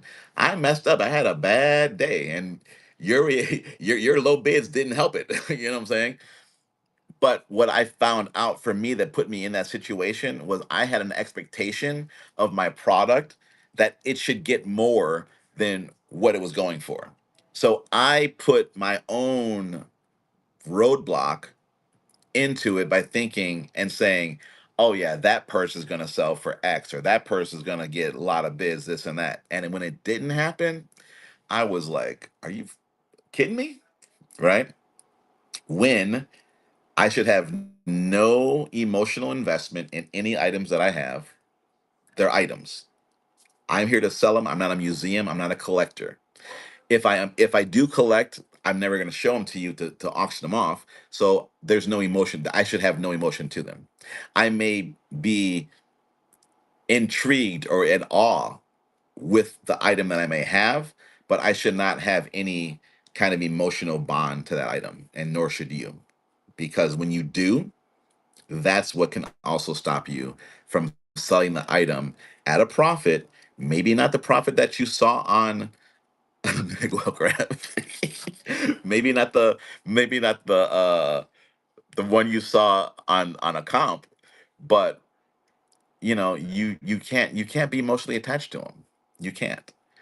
Um and that's the guy talking, okay?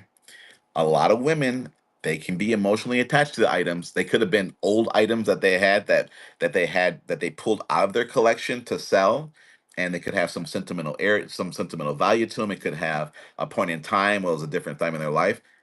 I don't have that. So this is me speaking without any of that noise, if you will.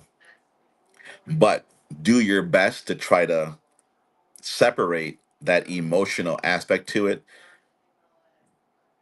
versus just running an item. It should be like you bought a pallet of purses and you're like, let them go. They're purses. Hard to do because there's your hard-earned money behind them. I understand that, but that's got to be that gives that confidence off, because now you're not thinking about what you got to bring in to cover them. I hope that makes a little sense to you guys. If you can lose the I paid so much money for these purses. I need to get this dollar amount. I need to get this money. Once you get that monkey off your back, the purses are going to sell for more than what you even thought they sold for, because you're not leading subconsciously. You're not leading with with that energy to your customers. Okay. I mean, dude, you only lose money when you pay too much for it. We can make it up for another product. Yes, absolutely. That is so 100% true. 100% true. Um, but my problem is getting people in the room and staying to see what I have. Um, then we gotta just toy with. Everyone has that problem. Everyone has the problem of staying in the room and getting them to stay there, right? We have people that are using other tools like promoting themselves. That's a tool that you can do to get people in the room. But if in order for people to stay in your room, you've got to, from what this document is telling us, we all need to be able to give them a warm, inviting room. We got to let them see what we have. If we're just putting the ownership on the buyer, the person coming in, to say, go shopping, it's not a mall. Two, this is an entertainment social platform, right?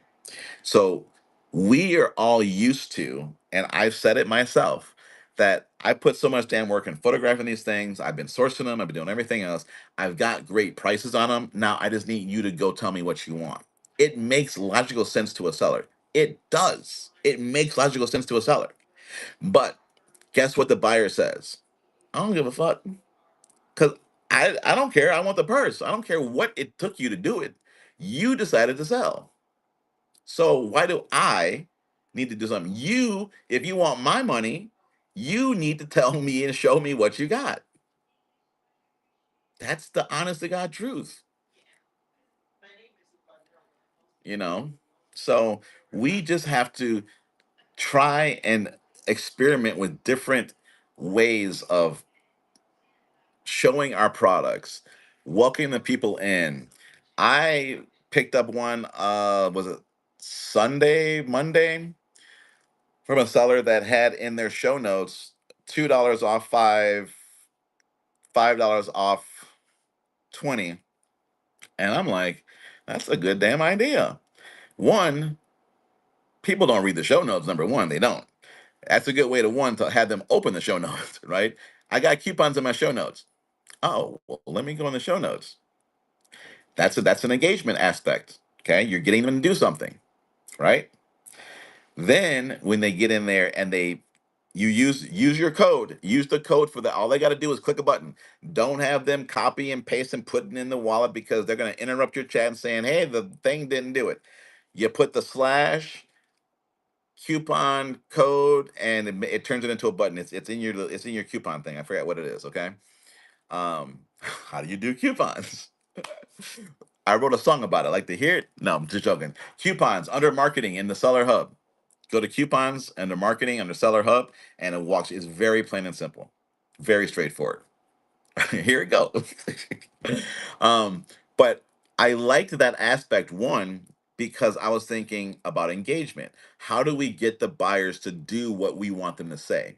It's like a call and response, right? If I say, "Hey, chat, go look in the show notes to get a coupon," should I say it's what the value is?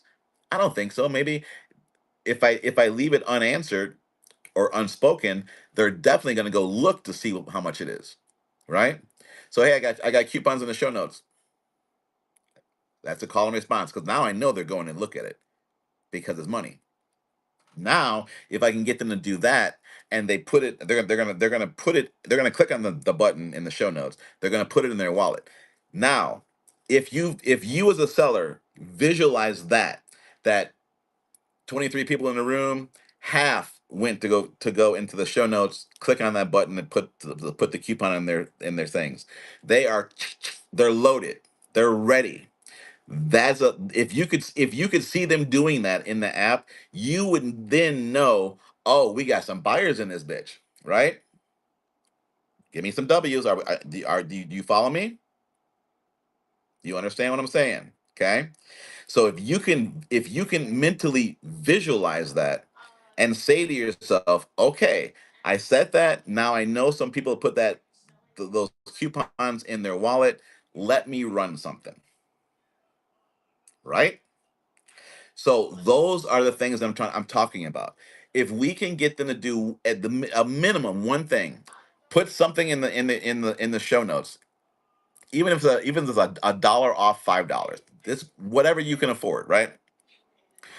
It ain't got to be a spectacular coupon, but the point that you want to do is you want them to start listening to you to do something. What I used to do, because I did it when the person said I got coupons in the show notes. I'm like, well, shit. She just made me look in her show notes, and I know the psychological aspect of what they're doing. Did that person know that's what they were doing? Probably, probably not. Don't know. But if it made me go over there, how many more people that are not thinking the way I think are going into that show note to get those coupons? So now that I did that in that one stream, said go get the coupons, but I mentioned the dollar amount. I think I mentioned the dollar amount, which I was like, I should have done that. Coupons in the show note. Go get them. Click the button. Put them in your wallet. Talk about something else. Welcome in, keep them going, whatever it may be.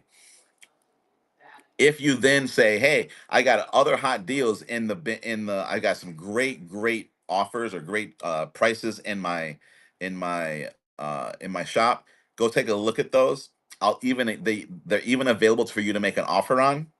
Not saying come back to me and make an offer. They're already set available for you to make an offer. They're going to do that now because you've told them to go do that. You've seen them visually go do the show notes.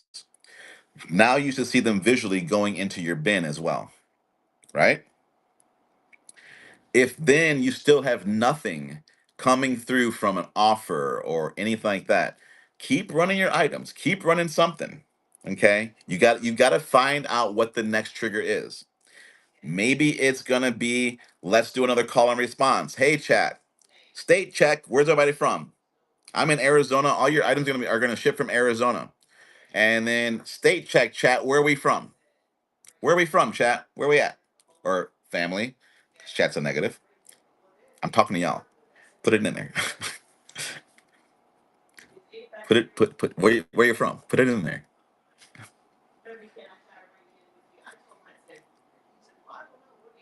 1, 2, 3, 4, 5,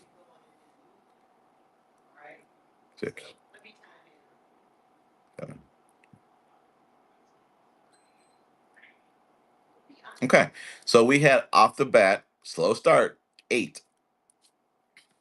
Okay. We had a 2.875% return on that response. Now, is it because they're in listening mode and I'm talking to them, they could be writing notes, whatever it may be? Possible. Or is it that's not a good call and response? So I'll try another one. Fam or guys, put in the chat a fruit that starts with the first initial of your name.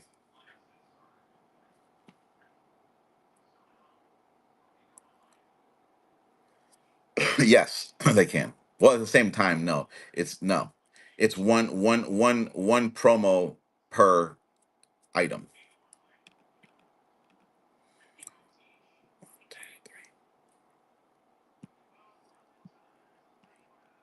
So we got 9 that time. We got 9 that time. We still have 23. We got 24 people. 2.6 went down because we got more people. So a lot of people run things off their phone or tablet. I'm using a laptop that has a calculator. All I'm doing is I'm visually counting the responses that I have from people that are replying back to me and dividing it into the number that's in the room. So now I am doing this without you even knowing. Well, if I didn't tell it to you, without you knowing, I'm trying to figure out what I need to do and or how many people are will react to what I say. Make sense? Another way. Now, far from a mathematician. I went to public school. I am not a mathematician. I can't spell right. I can't math at all. Not me. I can read my ass off and I can interpret shit, but I can't. No, that is not me. Not me. All right. So now the other way you guys want to reach your room is running a giveaway. If you're getting no responses for what you're showing, for what is in your bin, what's there, how many active people are in your room? And don't repeat it. Chat, we're putting up a giveaway, getting that giveaway. Run it. How many entries do you get? That's going to tell you that your active buyers, your active not buyers, your active people in your room. So I am not a believer of giving giveaways out because I got burned on too many 1-star reviews where they say that they don't get it, but they got it. Another whole nother story. Little salty, yes. Um, but I load them so I can gauge how many people are active because a lot of people fall asleep on this app with in the stream. A lot of people are just listening in the background while they're doing other stuff. Okay. Kim fall asleep with the app, right? So again, think about your habits. What have you done while while on the app? You may be another seller. You may be packing. You may just be just listening, supporting another streamer, right? So think about those habits that you do while you're on whatnot and multiply it because you're not that unique. Everyone else is doing the same thing. Okay. So those are small little techniques that you can try to gauge who is engaged with you because as soon as you say I'm putting this giveaway up and that giveaway lands up there, it should be immediate, at least one person in entering it. If it's a delay, people are doing something and coming to their phone and then clicking in there. That's my assumption. That assumption could be wrong, but that's what's in my head as of now. That's my assumption because when I'm in a room and I'm active and I'm attentive, giveaways up, I wait a little bit because I know if you're the first one in that give well, Meg, what's your story? Because if you're number one in that giveaway, you ain't winning. If you're maybe six, seven, eight, you might, depending on how many people are in the room. But Meg, you need to write a book on winning giveaways. Point blank. Write a book because you've got that algorithm down. I seriously just enter, but when do you enter? Pay attention to when you enter. Figure out what number you are when you enter because you get it, girl. You get them. You get them. I'm just messing with you, Chloe. All right, so that's the attention. We gotta grab their attention some way, see if they're attentive, and then go from there. We don't want to give them the room energy that makes them automatically clam up, if you will, and not want to participate in the room, right? Um, and try to be respectful of a person's sensitivity.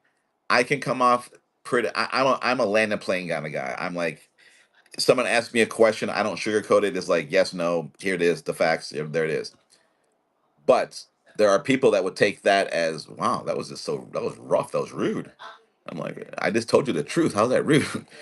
That's me, right? But I have to now deliver it in a different way at times on what I'm trying to say.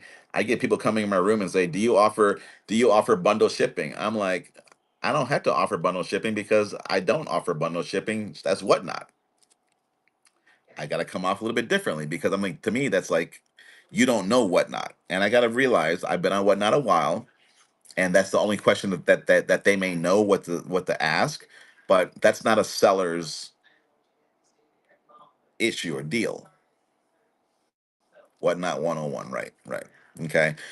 So we just got to be cognitive of how other people may interpret what we say and hit it from there. All right.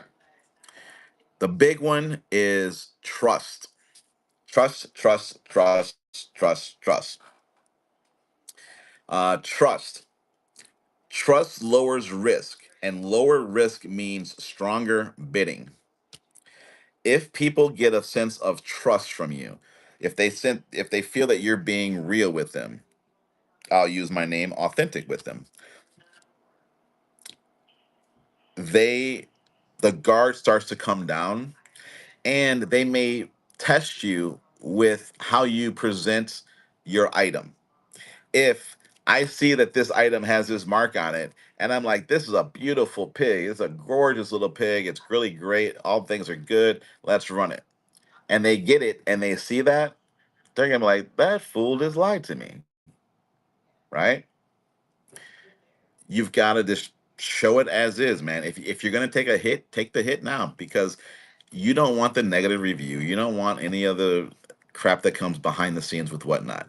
Just show it as it is. Call it out right off the bat. It has a mark right there, guy. There's a mark right there. All right.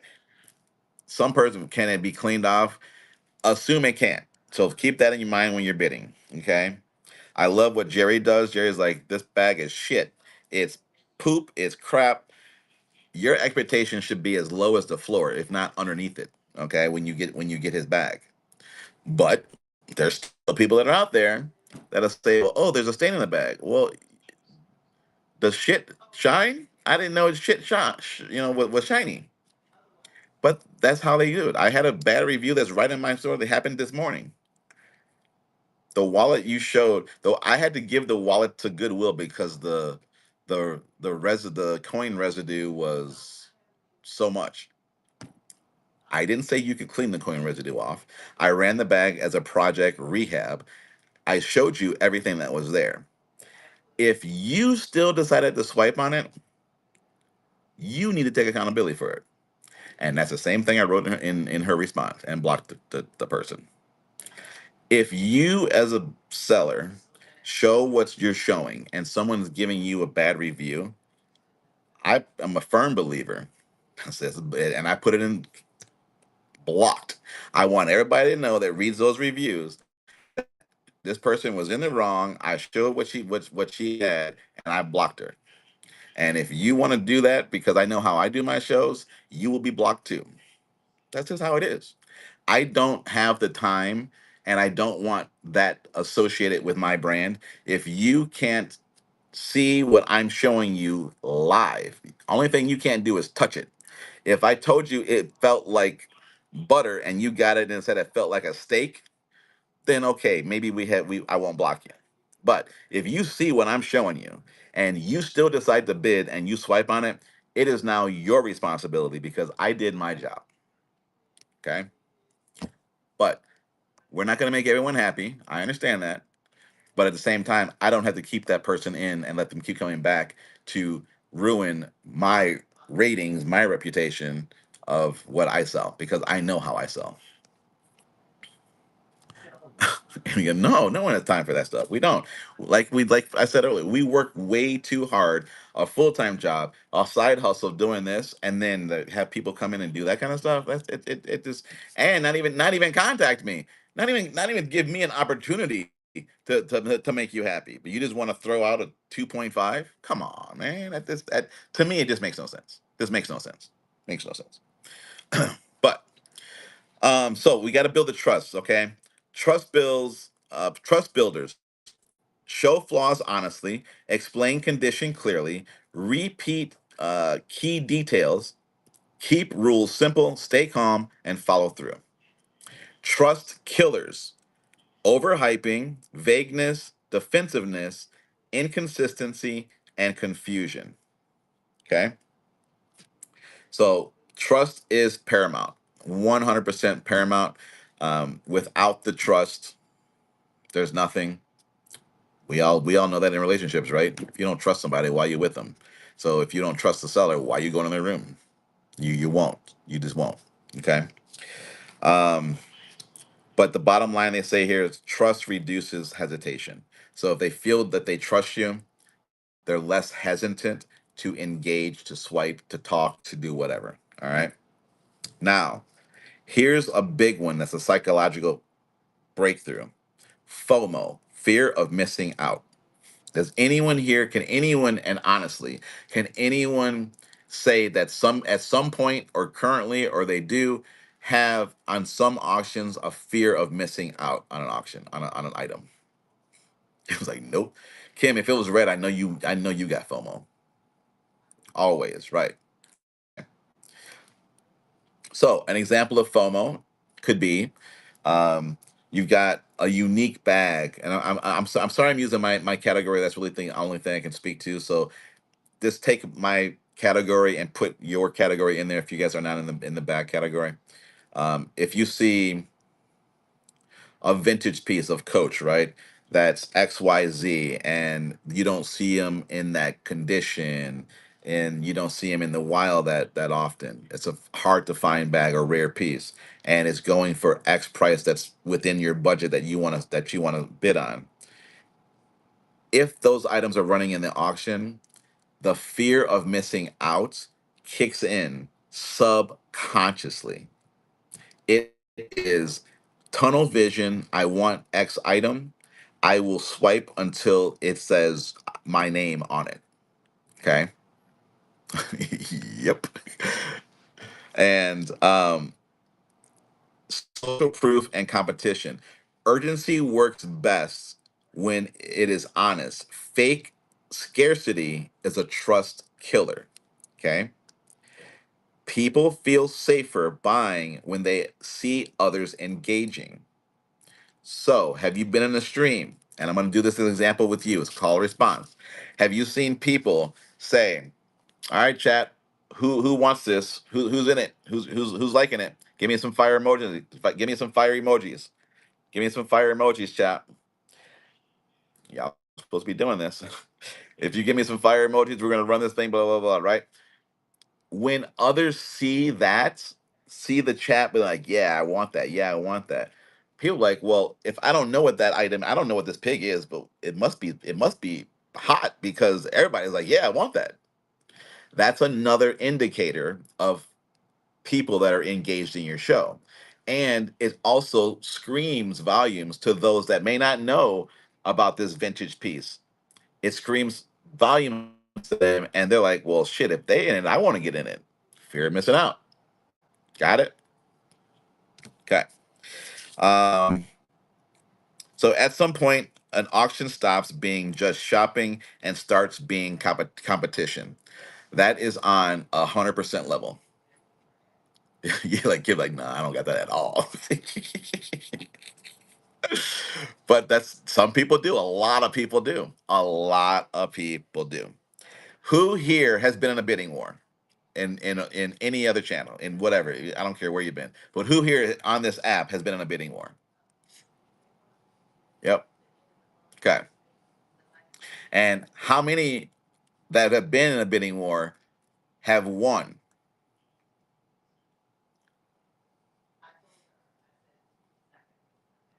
Okay. Okay. Now here's the truth part. I need you to be 100% real with me. When you won, you subconsciously, consciously felt an endorphin rush because you just won what you wanted. Correct? But now, how many of you won what you wanted, but paid beyond what you wanted to pay? Right? I refuse. Okay. So if you, and I'm assuming you guys are sellers, you could be sellers and buyers. If you have done that, that's what happens in your room as well. To me, my example was a vintage piece. It could be a run of the mill Michael Kors to some people, right? It could be a run of the mill Ralph Lauren, whatever it may be. Each person's desire, each person's want is completely different than another person. And we as sellers need to recognize that and not put such an is it inference? Not such a, what am I trying to say? We should not hype this one up so badly because we too are like, this is a badass piece. Put that same energy on every piece because you don't know who's in your room and who that piece speaks to. Emphasis, thank you. Emphasis, that's it. Thank you, thank you, thank you. So um, that can keep your room steady in terms of wow, they really like they're confident about all their pieces. They like every single one of them. They're clean. They're this. They're whatever. That also speaks volume to the customers. This is the stage that I am at right now for me personally.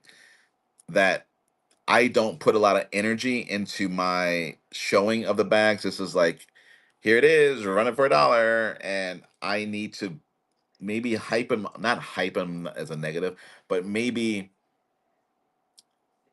showcase them better, present them better to see if that impacts a higher ending bidding price. Romance them. There you. I love that. That's awesome. I'm writing that one down. I'm writing that one down. That's awesome.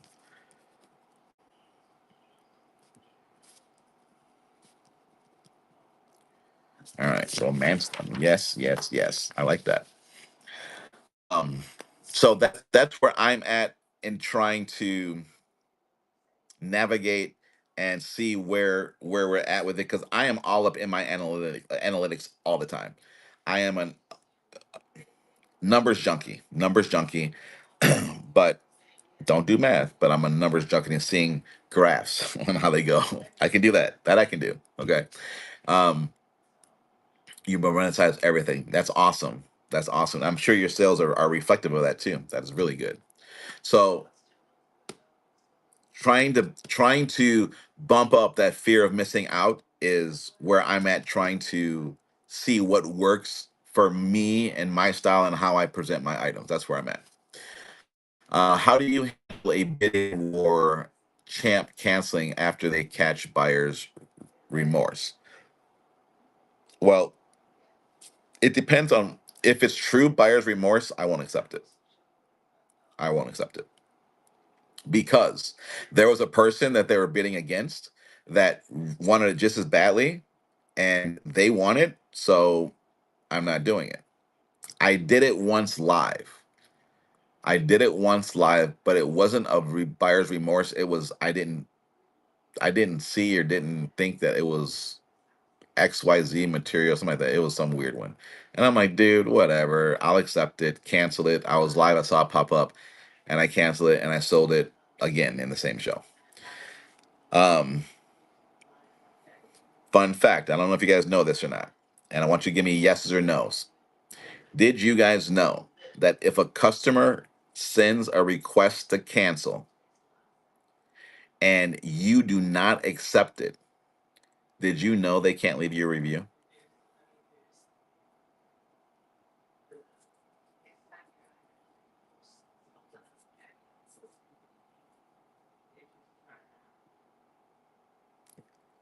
Ooh la la's right. They cannot. I read that in the resources the other day. I was like, really? And it says plainly if a customer initiates a cancellation, the customer is not able to leave a review even if the seller does not accept the cancellation. I was like, yes, one for the sellers because Whatnot don't give a fuck about your reviews and who's the review there. They ain't taking nothing off. Just letting you know that right now. They don't. Okay. So if you sell something and you do not want to cancel it, don't be don't accept it thinking that they're going to leave you a bad review because they can't. They initiate the cancellation. If you initiate the cancellation, one the new rule is that you can be charged up to 3%. But if you initiate it, they can still leave a review. But if they request a cancellation, no review for you. No review for you. If you don't believe me and you wanted to read it yourself, even if you do believe me, I implore you to go read it yourself. Or do you want me to show it to you? You guys want me to show it to you real quick? Let me show it to you. Absolutely, absolutely. But yeah, if you just go into the seller resources and type buyer cancellation, it should bring up that article, and then you could read it about cancellations. So if the buyer requests a cancel, we as sellers aren't charged. Correct.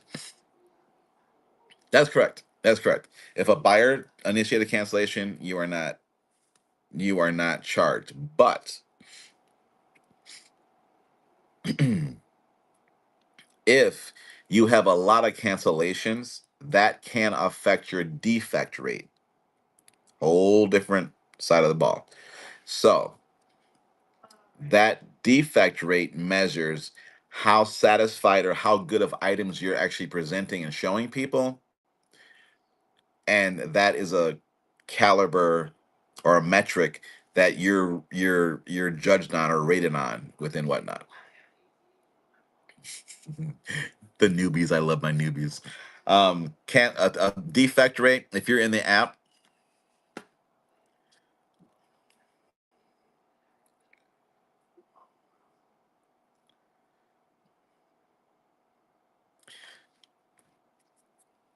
If you're in the app on the Seller Hub and you scroll down here to your uh, customers, your account health, you click it.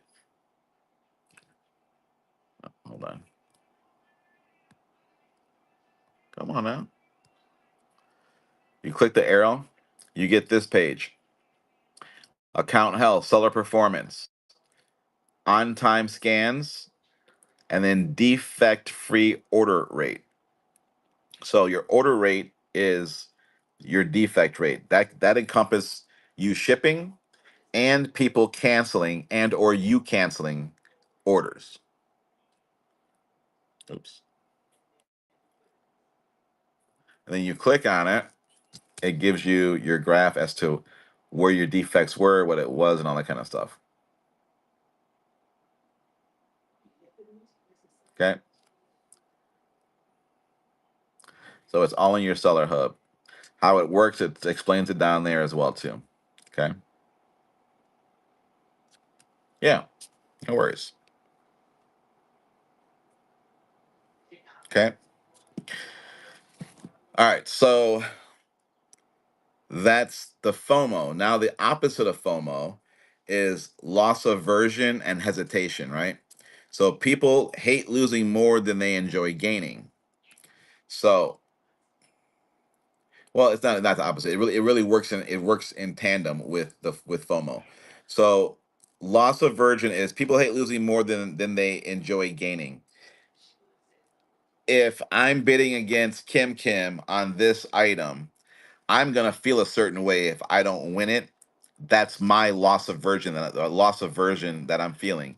Kim is feeling the same loss aversion as she's bidding and trying to outbid me. So when you have a bidding war, two people are fighting over loss aversion. They're gonna feel like shit when one doesn't get it. That's loss aversion. Make sense? So I'm trying to avoid feeling like crap. I may feel like crap after buyer's remorse of when I find out what I paid for it. But in the moment, I'm like, I can't lose this because I haven't seen it before. I really wanted this. All these different emotions are going through your head. Subconsciously, they're going through your head. And you are reacting to not wanting to lose that because if you lose it, now that you found it, you're going to be devastated. Riding that high. Exactly right. Exactly right. Okay. So those are reasons why people are bidding and why they bid things up. How many times have you been? I went into a Goodwill show, and I'm like, these fools are paying how much for these purses? Don't they know they can go to their website and get them for cheaper? But they're in that mentality of I want it now. I can't live without it. Or they don't know that Goodwill has its own site. One of the two. I don't know. But that's a reality point to it. Yes, run a similar constellation project. I this one is not exactly like that, but this damn close. Ready? Here it goes. and they get like, okay, okay, I don't have to go, jump off the bridge. Okay, but you're exactly right on that, Julie Bean. Exactly right. Dangle that carrot, right? Exactly. Exactly. Okay. So loss aversion, that done. If buyers are hesitating, reduce uncertainty. So um that goes with the topic we've been talking about. So if you see people not ready to jump in and bid on the items you feel that and are really bangers and they're really good to go, and or they're not selling as high as you want them to, there's something that some buyers are not clear about and they're uncertain about, that you need to try to uh, uncover before you get to the grail. Because you want to sprinkle in, you want to mix things back and forth, and that's what I'm trying to do as well too. I don't do that. I just take a person, run it, but I'm not thinking about a show layout, and I should be thinking about a show layout. You want to build people up. Well, let me back up. I think about a shipping layout always. I need to start thinking about a show build up, and maybe take, not being negative, take lower end bags, start there, get the momentum kicking, jump to a mid-range or intermediate price point, jump right back down to a smaller price point, sprinkle in one or two bangers. See what I'm saying? Having that mentality to run through it, because people are coming in your stream all the time, right? But if you're on banger mode, they're like, well, shit, that's out of my price range. Peace. But if you can sprinkle in all those different price points throughout your show, that is what I've learned, is where that's where the gears really start to click. But we as sellers are like, I need this money to pay back whatever. I need this $400 person sell. I'm running this bad boy now. Okay, but we may be premature on running that thing because the audience hasn't settled in. They haven't really got comfortable with you. They don't know how you flow, whatever it may be. So you've got to get them in sync with you by running some less expensive items. Not saying charms, but saying less expensive items that have value to them, to get them into that. Oh, okay. That was a simple process. That was really good. I like the way they congratulated me on it. I like the way that people talk to me in the chat. Let them dip their toes in the water to get a feel on your stream. Can you at a later time show how to reduce shipping? Yeah, I could show that to you. Um, Believe it or not, I actually have it in a mailbox. I should go get it. I bought Corey Manx's card because I'm like, I'm gonna show that bitch a lot. It has the whole thing back and forth. It's very easy. I'll show it to you right now. And we're going to go here. This is my stream. We're gonna go whatnot. Where's my whatnot?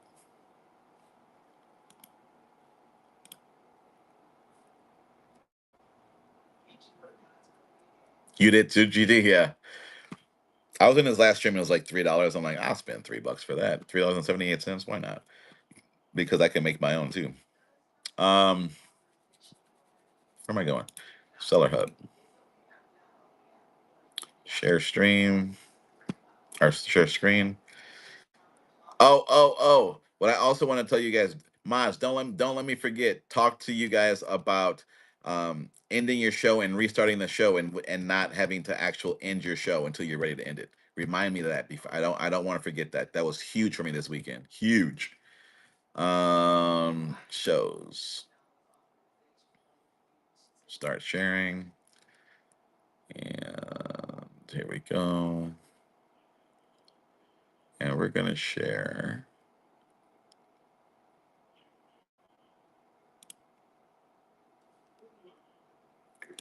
We're gonna share this screen, and we're gonna go to whatnot.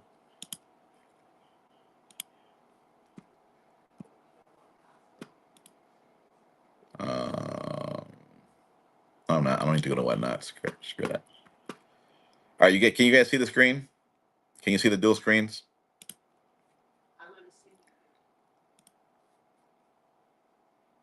No. Yes. Uh-oh. All right. Whoever cannot see the screens, one of two things. First, swipe out and swipe back in. If that doesn't fix it, then come back. You got to go update your app, which is weird because I used to be able to see it on this phone, but I can't anymore. I don't see why I can't do that. Okay. So, Julie Bean, can you see it? Perfect. Okay. So, Julie Bean, what you're going to want to do your shipping is click on, nope, sorry. You're going to click on your seller hub. You're going to go to the hamburger in the upper right hand corner. You're going to scroll down to shipping under Premier Shop.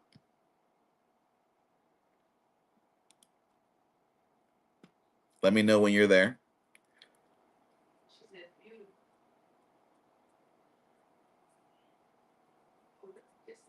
Actually, you probably screen is your my screen's too big. You're supposed to be looking at this. Can you see this one moving around? The little black uh instance. No. Hmm. How am I gonna do this? I'm gonna do this. I'm gonna do this. Uh, Here, let's do this.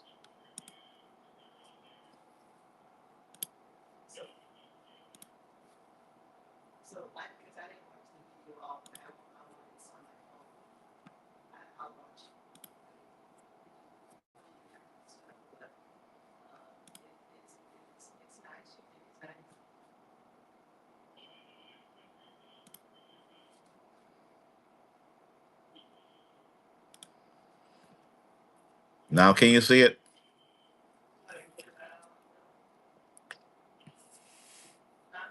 She's not here. She's doing a thing for her business. You guys still can't. So it's a glitch with whatnot. Dang it. Whatnot. Come on. Swipe back in, guys, and swipe back out. I swipe out and swipe back in.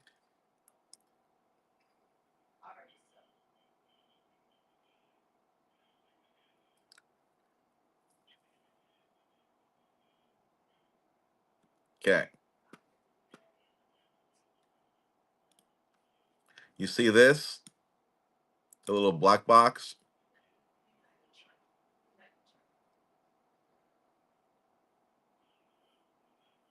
Okay.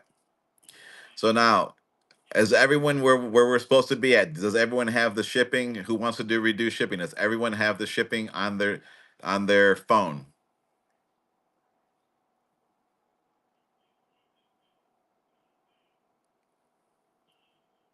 Okay.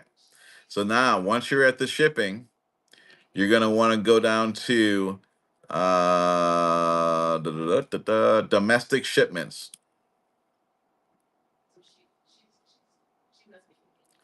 You're gonna want to make sure that you have USPS first class mail letter turned on, toggled on. You're gonna want to make sure that the domestic shipments from 1 to 5 pounds is set to USPS flat rate boxes. The next thing I'm going to tell you, I'm not going to show it to you yet. The next thing I'm going to tell you, the only reason we select this setting is to tell the automated system from Whatnot to stop recalculating every 5 pounds. It has nothing to do with the box type that's selected. It has nothing to do with the items that you sell. It is strictly to tell the system to stop calculating shipping rates, shipping weights after the first 5 pounds. Okay. So your next shipping is domestic shipments over 5 pounds is going to also be USPS flat rate boxes. The reason this setting stops Whatnot automated system to keep calculating auto bundling is because in a US flat rate boxes accept weights up to 70 pounds. If it fits, it ships. Didn't say your items, but the system knows 70 pounds that seller has that they can sell to go in flat rate boxes. Therefore, I don't need to worry about calculating the shipment with them. Every give me yeses if you understand.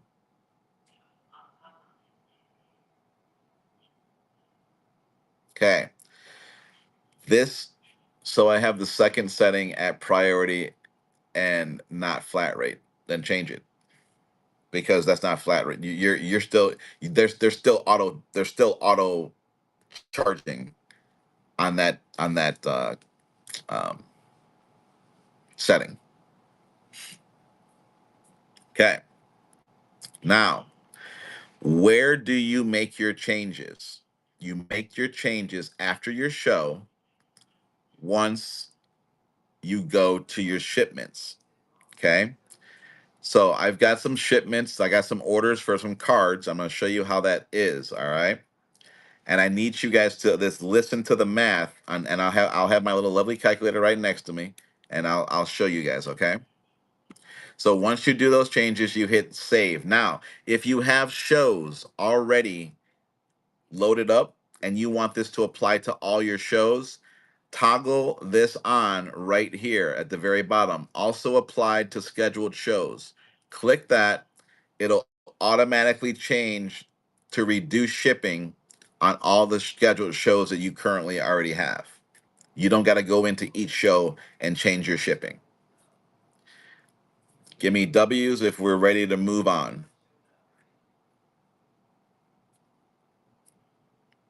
For those joining, we are talking about reduced shipping settings. If you do not want to do any kind of reduced shipping settings where you are responsible for paying for shipping beyond the first 5 pounds of $9.21, do not change any settings that you have in your app.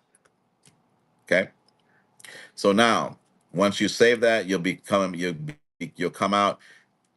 You'll see here this shipping costs of buyer pays max 921. That should be shown in your this is what you'll see in all your shows. Now, if you're a new seller and you have not reached your 1,000 sales yet, you may not be able to switch to these settings. Okay. But thus far, everyone that's wanting to do this, are you able to change? Are you able to see that? Okay. All right. So now, real world examples of how this works. Since I have, where's my shipments? Since we have currently sold video receipts for the show, we got $6 in sales, right? Through two people buying two cards at $6, right? Now, my cards are already weighed at 1 ounce. Okay, I'm paying for. I'm sorry, the customer pays for that. That's what that first toggle was for PWE plain white envelope first class shipping. That's how you get 78-cent shipping when you select the category stickers or Pokemon card or anything like that. It's usually stickers that I use or Pokemon cards to get that automatic 78-cent shipping. Okay. I just changed the flat to 1 to 5 and flat over 5 pounds. I also do buyer pays up to 921. Is that whoa, Chess. Whoa, hold on, hold on. You're throwing a monkey wrench in my flow. You have what? I just changed to flat 1 to 5 and flat over. You should have flat rates on both settings. Domestic shipping, you want flat rate boxes on the first section, and then you want flat rate boxes on the second setting. Point blank, flat and flat, flat, flat, flat, Flat rate, flat rate.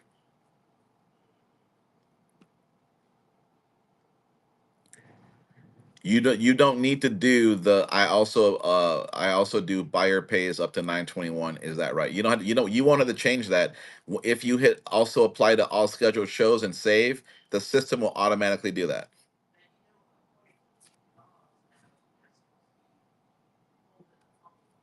Okay, done, done, done.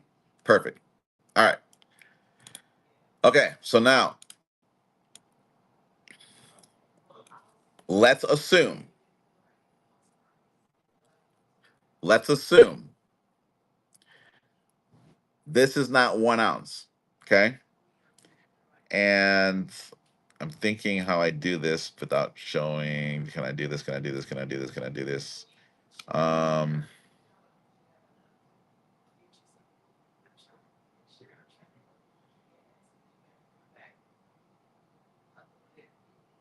Hold on.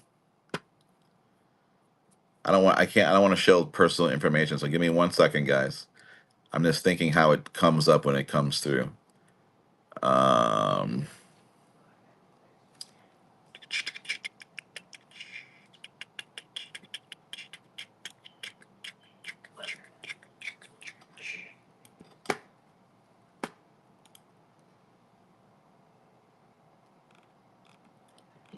okay, we're good. All right, we're good. You guys can still see that, correct?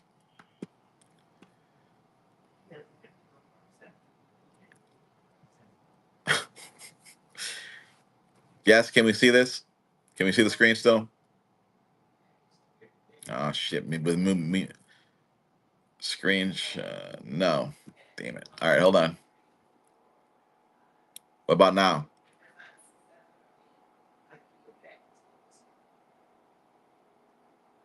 Okay.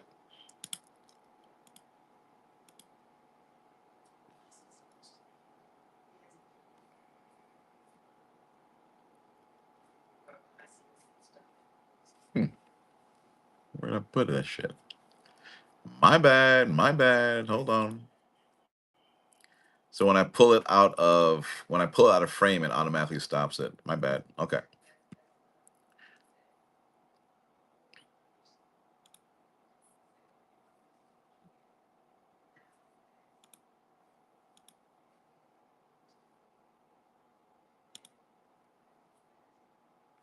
Hmm. There we go. Okay. Now can you see it back? Yes. All right. Okay. So here's the shipping, right? So now, with reduced shipping, we all know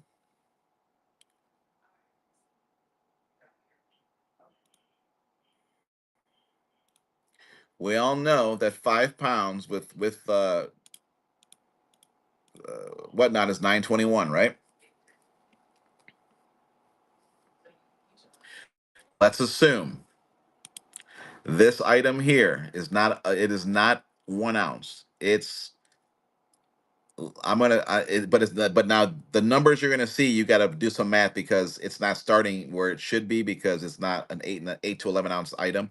It's in the show for 1 ounce. So when I go to change it, it's going to show for more than what the actual change is. If that makes sense. Because it's taking how the difference that I got to go from 1 ounce to 11 ounces, 12 ounces, 16 ounces. You with me? So if I gave this real life scenario, if I gave a buyer's giveaway, which is the same card, I do a buyer's giveaway and I'm in a good mood. I'm like, you know what? I'm gonna give away this tumbler too. And between this tumbler and that card, it weighs. What's this tumbler weigh? This tumbler weighs 7 ounces. So this tumbler is 7 ounces. The card is 1 ounce. That's 8 ounces. But I'm not sending it in an envelope. This is a plain white envelope dimension. I'm gonna send it in a box. So we just take this to 12 by 12 by 12. So now I've got my boxes. And then I'm going to change this from 1 ounce that the customer has already paid for to 8 ounces. There's ounces right there. The difference that I pay is $4.31. Real life scenario. That's the same price everyone's going to pay if they do a regular giveaway, right?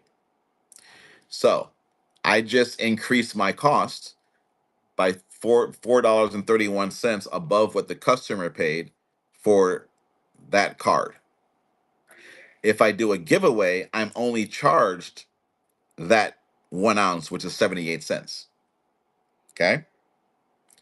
Now, let's assume that this is 8 to 11 ounces and the item we're going to ship is a pound and a half. Okay.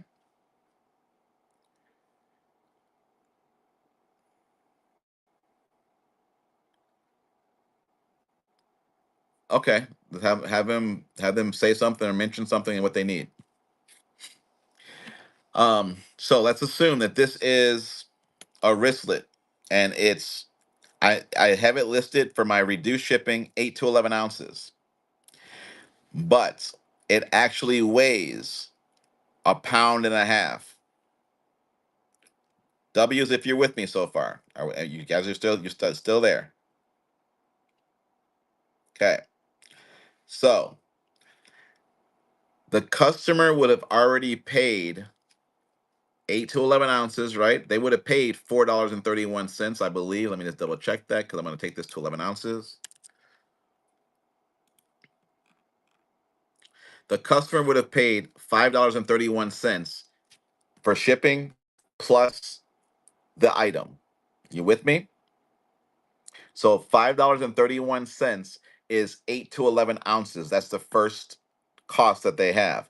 That's why you hear me say in my show, 2 items, shipping's comped on me. After 2 items, it's comped on me because 531 plus, well, it won't be another 531. It's gonna be $4 and or some odd cents to get the 921. After they pay that, I'm responsible for the rest. Okay. So knowing, I got to do my little math over here. Knowing that they would have already paid $5.31 for their item, and this is the only item they purchased in the show after I closed my show. They've paid $5.31, but their item weighs 1.5 ounces. I'm sorry, 1.5 pounds. Okay. So I'm going to go back. It's going to be still in a box, even if this was a. I'm not going to fuse it. It's going to be in a box. Now I changed this to 1 pound. I don't, it doesn't matter. I'll change it to 2 pounds. When I change it to 2 pounds, this is telling me it's $8.43. But it's $8.43 because it's basing it off of this 1 ounce. So what I got to do to show you what your true cost is going to be is we're going to take that $8.43 minus what they really would have paid in real life, $5.31. $3.12 is what I would pay. In the beginning of the show, I told you I pay about $3.30 if a person bought 1 item. Did I not? That's reduced shipping. Now, if Jenna Pell bought 2 items, and I'm sorry, let's say Jenna Pell bought 4 items and they weighed 4 pounds, do I pay shipping? No, because she paid for her first 5 pounds, or he.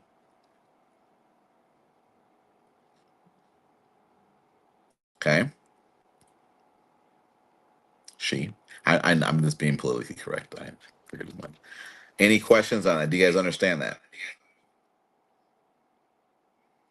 Yeah, but okay, but yeah, that's the low end. Give me the high end. Okay, no problem. So with reduced shipping, every item has a weight, 8 to 11 ounces, right? Since I'm paying that 8 to 11 ounces already, even though they're not paying it, the system is deducting that 8 to 11 ounces out of my money of the sale. Okay. So what you normally gonna see are ounces over here. You're not gonna see pounds. So if a person bought 10 items and they weighed 150 ounces, that's 9.375 pounds. How much do I gotta pay in shipping? Customer already paid the first 5 pounds. I gotta pay $9.21 because it's under 10 pounds.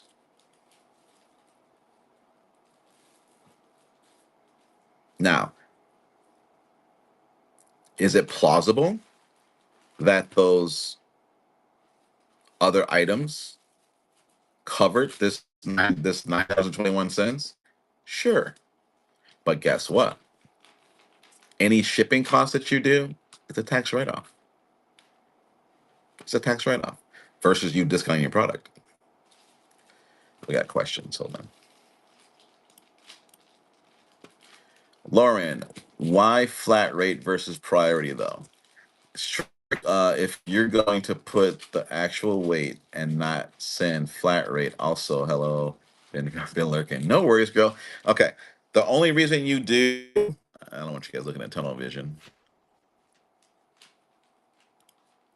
The only reason you select flat rate is to stop the system to automatically stop charge your customer. Only reason. I can change my boxes anytime by turning this on. If I want to put it on flat rate, I can put it on flat rate. I just got to choose the box. There's no difference in charge because it's a flat 5 pounds no matter what. If I turn it off, it's still $8.43. Oops. It's still $8.43. There's no difference in the category of what your item goes in. 5 pounds for 921 is 5 pounds for 921, period. Yet, if you can fit your entire show in one flat rate box, God bless you. You don't pay anything. You can put up to 70 pounds in a flat rate box. In our category, Lauren, we're not putting more than, I don't know, maybe you're not putting more than a purse and maybe two purses and two wallets and a wristlet maybe in one large flat rate box. Okay, but again, a lot of my items I have fit in most of my flat rate boxes that a buyer pays for.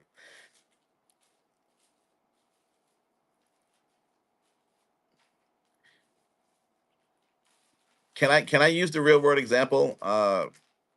Balloon dog, or keep everything anonymous. Okay. So I had real world scenario. Just make hold on. Let me get this read here. I can't read on my phone. Sorry, gotta give you tunnel vision. Oops, never mind. Go back to my phone. Well, never mind. There you go. So do you have the freedom to adjust it necessary without the extra cost on the front end? No, not during a show. All right. So Meg bought a lot of items from me over the weekend. Okay. She had 24, 24 pieces. A lot, yeah. 24 pieces. Now, and Meg, I want you to be 100% honest with me. I'm gonna cut this for a second. My show, I did 4 shows on Saturday. 1 Raid Train, 3 Ultra Authentic shows. Okay. I did not stop my Ultra Authentic show. I started at 4 a.m. I did not stop my Ultra Authentic show. I'm sorry. I did not end my Ultra Authentic show until my last show at 7 something p.m. How the hell do you do that? Well, it was a surprise to me too. Surprise, surprise, surprise. Since I had reduced shipping, I was telling my customers, "Hey, I'm going to be on all day. But for you not to lose your reduced shipping, since it's free, I'm comping it. I'm not going to end the show. I'm going to start the show up again, and you will not lose your shipping, your privilege of your shipping. You don't got to come back in and pay another 921." Was that a factor, Meg, on Saturday?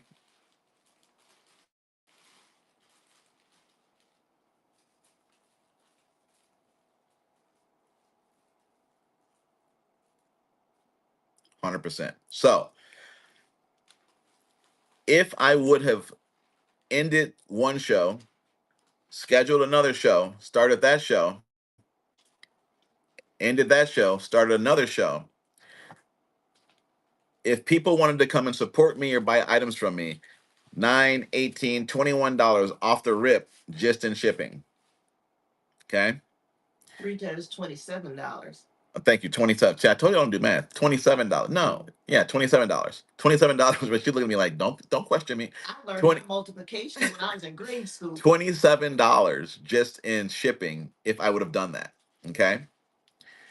So that was a savings right off the rip. But this was my first time doing that, and I'm like, am I gonna get completely fried on shipping? Even Meg was like, I don't want you to get cooked on shipping. I'm like, it's okay, it's okay, it's okay. But the only thing I paid, because I said it was okay, as I told you guys in the beginning, this was a Saturday show.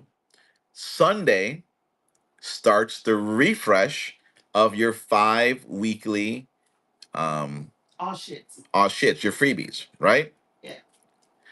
Chell Steele says hello. Okay. Or haha at Manum. Okay. So I had costs. Yes, I had people that were coming in buying one item and leaving out, buying one item, leaving out. That's fine. 8 to 11 ounces. Majority of those, I didn't pay hardly anything in shipping. I paid on my last show $55 in shipping, but I made $896.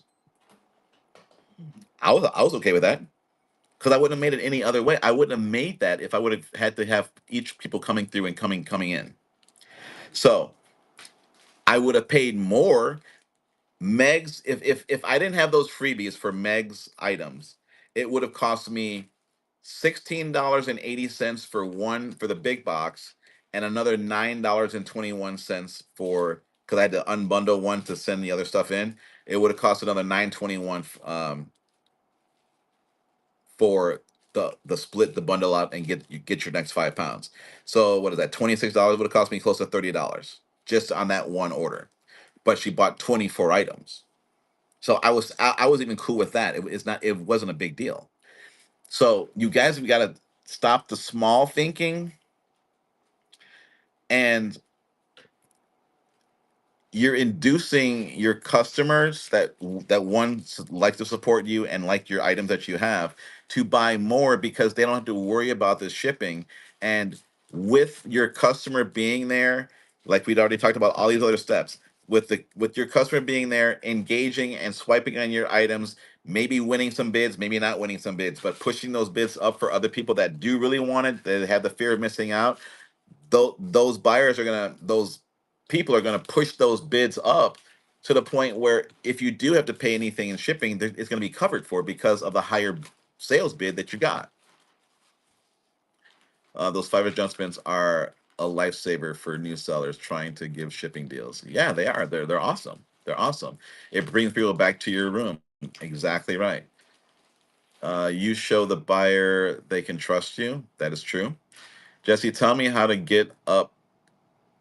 set up shipping for Pokemon card shows, please. Pokemon card shows are easy because you can fit a gazillion cards in a box. I would do on a Pokemon show. I would just say $4.99 max shipping, $2.99 max shipping, because if people are buying a shit ton of cards from you, I would just do a flat rate. I'm sorry, no. You're gonna keep your cards at 78 cents, but you're gonna say your max shipping is gonna be XYZ, because if you charge them $4, you're gonna split the 921 with them, because in a large flat rate box you can fit a gazillion cards in a flat rate box. But we do 5.99 max and 1 ounce. 5.99 max shipping at an ounce. Yeah, but the weight doesn't even matter, because on a flat rate box you can fit 70 pounds. It doesn't really matter. It doesn't matter. And that shipping, don't say my name, Sharon, is going to be, uh you can set it up for that particular show. Just do the drop down in the shipping. If you want to charge your regular for your jewelry and all that kind of stuff, um you can just do the drop down that buyer pays a max of 5.99, 2.99. And the benefit is the tag you get of reduced shipping that shows in the main search area. So if you're searching on the home page of your app, your competition, and this is mid range, your competition is paying, they're all charging for regular shipping. They're all charging for regular shipping. I've not seen one that has here's one right here, reduced shipping. Now, here's a poll. How many of you look for shows that have reduced shipping? No, you're good. Figure if someone buys 16 cards, they earn the on us paying for the extra $3. Exactly. Exactly. So if you look for reduced shipping, you that means you're ready to buy, right? People that come into a reduced shipping show, they're there to buy something. They're not there just to look, because more than likely they searched you out, because you can search for reduced shipping shows. Try to help someone here setting up his show. We can talk about the setting up of the show, because we really weren't talking about shipping tonight. I just got off on a tangent on that. Don't say my name, but we can help them off camera, and I don't mind helping out with that. I just don't want to go down that rabbit hole about the whole shipping, because that is a true rabbit hole with a lot of different people, because that is the number one cause of concern with a lot of sellers. And there's a lot of sellers on here that are teaching people don't do reduced shipping because you're going to pay out your ass. You're not. You really aren't. You're not. Well, a lot of that depends on what you're selling too. True. Okay, but if he's a new seller, he can't do reduced shipping. A new seller is they've gated the reduced shipping for new sellers. You have to learn the regular shipping first before you can do reduced shipping if you're a new seller. Yes, they do. Okay. So that's really how it comes out to be. So if you just really think about, and you just want to do the math with it, it's going to show a different value with it. But if you have $27, right? $27. Why is this at? Oh, because it reverted back to the thing. So you get $27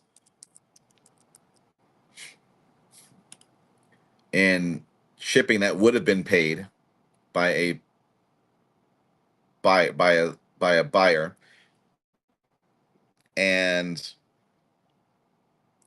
what was I telling you? I was telling you before how we get charged. So if all your items are 8 to 11 ounces, you're gonna see that you've been deducted that 8 to 11 ounces by 20 by 24 items. So Let's just figure 11, 240, 11 times 24. So 264 ounces. Okay. 264 ounces divided by 16. That's 16.5 pounds. So I'm off on something. She was over that. So I had to split it up. Oh, I'm sorry. You were 21 pounds originally. You were 21 pounds for everything in one box. 21 pounds. Um,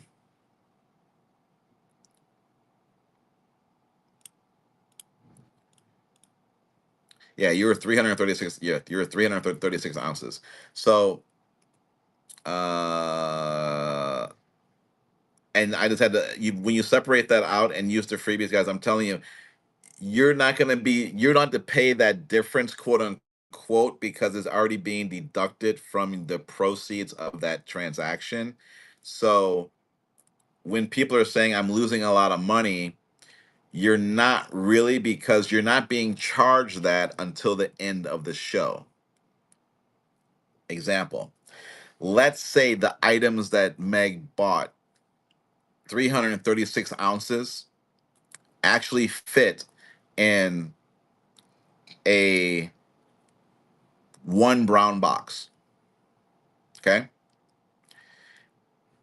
And if those 336 items actually weighed less than 336 ounces, 21 pounds, I would have paid nothing,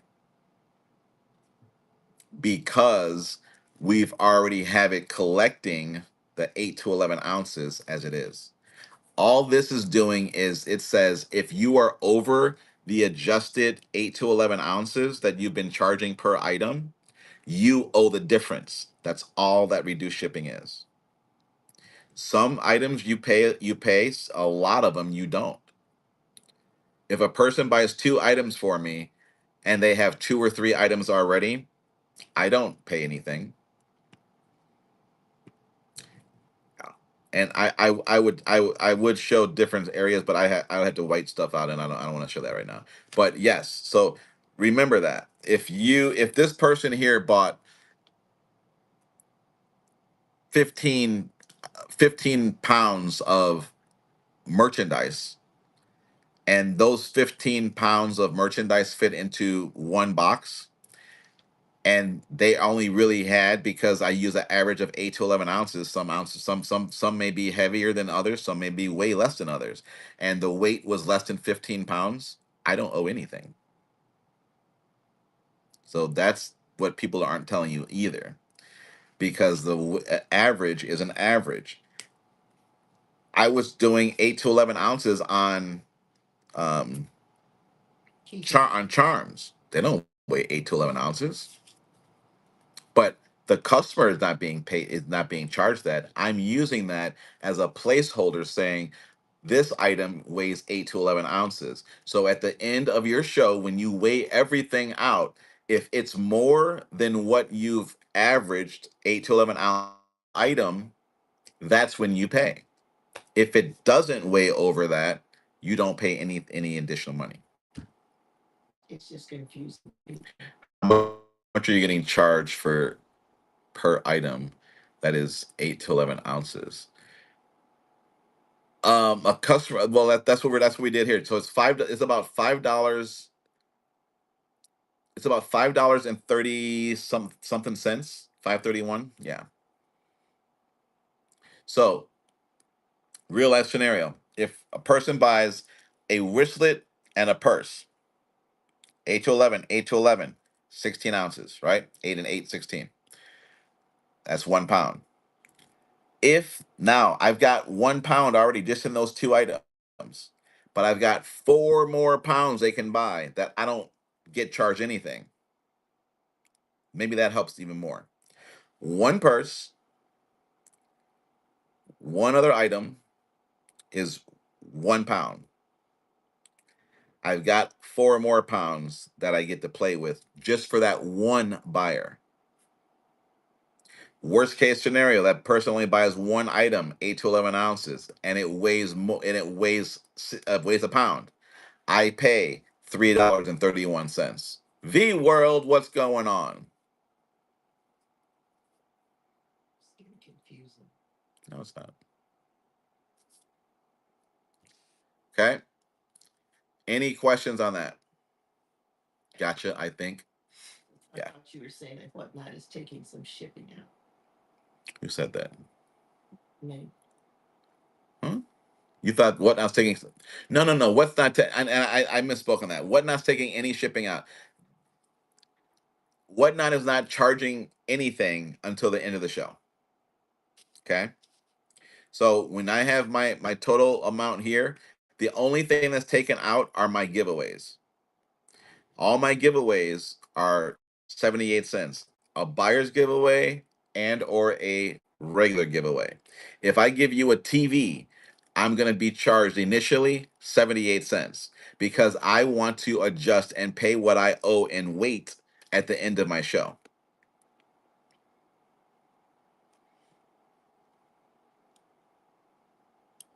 So you'll see shipping spend really low because this is only thing that is being charged through the show is my 78 cents per buyer's giveaway or followers giveaway. Or when we do trivia. Or when we do trivia, right? All right. Well, no, even at trivia, it's not being charged unless I have to create a giveaway for that person. A little, Oh, that's right, because we're just giving it away. right, we're giving it away, so we're adding it to their bundle, Right. and then we wait at the end. Unless it's someone who hasn't bought. Correct. Okay. So it sounds confusing, guys. It really does. It's not. It truly isn't. Who here is doing reduced shipping? Can you back me up on that? Is it hard to do? Is it complicated? Or who regrets doing reduced shipping? Open it up that way. It really works. GD, yep. Yeah. If most of your people are new, they're not getting it. They're not Yeah. understanding it. I do and love it. Yep. Going to try it as well. Yeah, try it. And I'll walk you through it even deeper, a deeper dive on that. Meg, just let me know. All right. Okay, so we are going to stop this at the first page, the loss aversion. So we've gone through this first page. I still have this page to go through. So I'm going to open it up to co-hosting. If anyone wants to co-host, oh, thank you. Let me first, guys, show you this. How do you start your show, stop your show, and redo it? And I'm gonna be honest with you, I didn't look into this until my good friend Meg had an issue with her show through a device. And I was like, you can stop your show and restart it again. And I started thinking, well, damn, that's right, you can do that. And I started looking even deeper into it. Okay, what's going on, Miss Hita? How you doing? Welcome in. So, under your shows, it has, and you guys can still see the screen, correct? Yeah. Okay. This is the show that we're in right now. All right.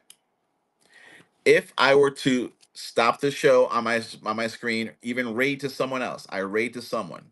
Okay. What would be highlighted would be restart show. I can restart the show within 2 hours. Okay. These are my past shows, but this here would have restart show. This can only be done on the web, not the app. I think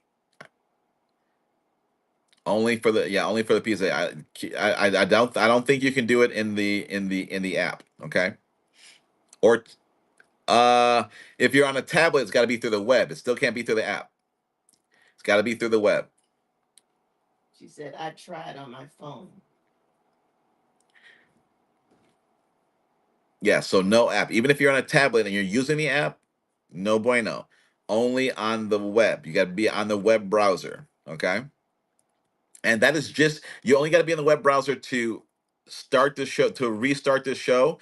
But what's killer is you assume that you got to restart the show and go live right then and there. I could restart this show and put it a week out if I wanted to. Granted, I won't get paid on the shit that I already sold until that show ends, but I can put that show out a week out. So what I did is I restarted the show. You can change the title, you can change the category, you can change your thumbnail, it's like a brand new show. You can do whatever you want in that show when you're creating it, when you restart it. Cause I was like, well, shot madam, let's go into storage unit finds and let's go run some of your shit. But she was like, I'm not feeling it right now if we do that. But you can change everything, the category, everything. Okay.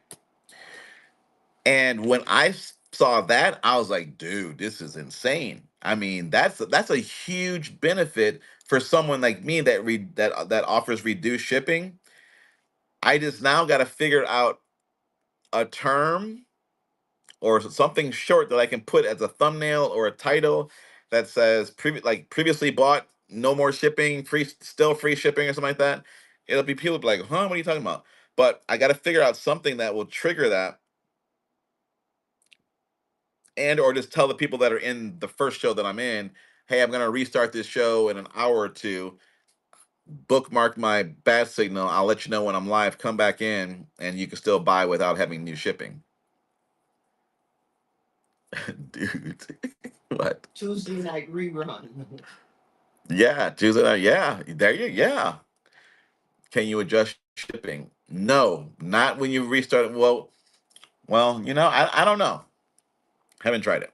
I always say reduce shipping, but that's a good one. I don't know. So you're saying, Deb, and welcome in, Deb. You're saying if you did one show reduce shipping, could you change it to charge shipping on the next one? I don't know if you could do that because it's still the same original show that you started. All those all those purchases are still in that show. It's just that you've quote unquote paused it, but the system lets you restart it without closing out the shipments from that show. That'd be something good to try. I don't know. That I don't know. If you forgot to reduce shipping. Um I think it would be plausible that it would work from starting at bundled shipping and then going down to reduced shipping. I think that's more plausible than starting at reduced shipping and then going up to bundled shipping. But yeah, But you're not certain. but I'm not certain about that. So, but yeah, that was just huge, guys. That was just really, really, really, really huge. Um, on how that did, and these are all my shows. So these are my past shows. So I did what was it four? Is a was it 418? So I did this show here, 418. So this was the raid train, and this was the show here that I did three times, three times, yeah, three times. So I had it only shows two shows, but raid train, Jerry's raid train, and then this was my show title that I put into final per show big savings 418, or was it 418 or 419? I think it was 419. 420 was yesterday, which is But Saturday, what was Saturday? Saturday was, I think it was the Was it the 19th? 18th, I think. Yeah, I don't know. Saturday. Kim says it was the 18th. 18th. Okay, yeah. So those are the yeah. Although I had three shows under this show, it only shows you one show, two shows, which was the Jerry show, and then three shows under this title. So so the bookmarks tell people when you restart your next show, like your show to hold on, I almost lost that.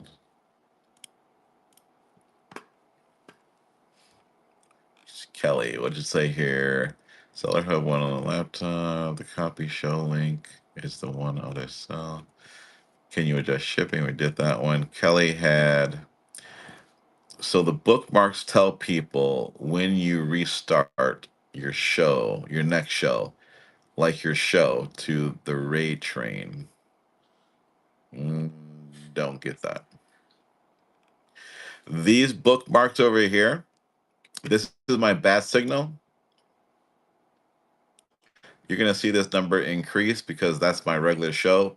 I just sent the message out to them saying Ultra Authentic is live, and you're gonna see people coming in. Okay, so this is my bat signal. I've got 141 people. There she is. There's Miss Posh Queen. What's going on? Hi, Island Boy. See how it works? Island Boy, what's going on? Sorry, guys. I'm demonstrating some stuff. Um, how you doing, Miss Posh? Posh? Or should I call you Miss Poppy? um, yes, testing the loyalty. So this works, guys. The bat signal works. Island Boy, nothing was posted. Some thrifty friend. Wait, nothing. Some thrift finds. Oh, some thrift finds. Okay, okay. So you had a show, then you ended, then came on the train. Yes. Who was who you bookmarked the train, right? Will get notified is who I am saying what I'm saying. She's saying is that you came on, but then anybody that bookmarked the train would still know that you came on. Right, because that the Raid Train was a separate show. So when I started that Raid Train show, whoever bookmarked it from my profile got notified that I was on the Raid Train. I then ended the Raid Train, and we already talked with Jerry and Kim and everyone and Gigi that we were all going to most sellers on that train were going to be bouncing, showing support here and there because everyone wasn't going to be on 24/7. But we were going to separate a little bit because we all wanted to take advantage of that free commission day. Didn't advertise it heavily on the Raid Train, but once we ended it, we started on our own shows sometime during that day. Island Boy got lucky. Found a 1992 Looney Tunes XL all over print T-shirt worth 200. What? Go boy, go! Those all over prints are nice, man. They are nice. They are nice.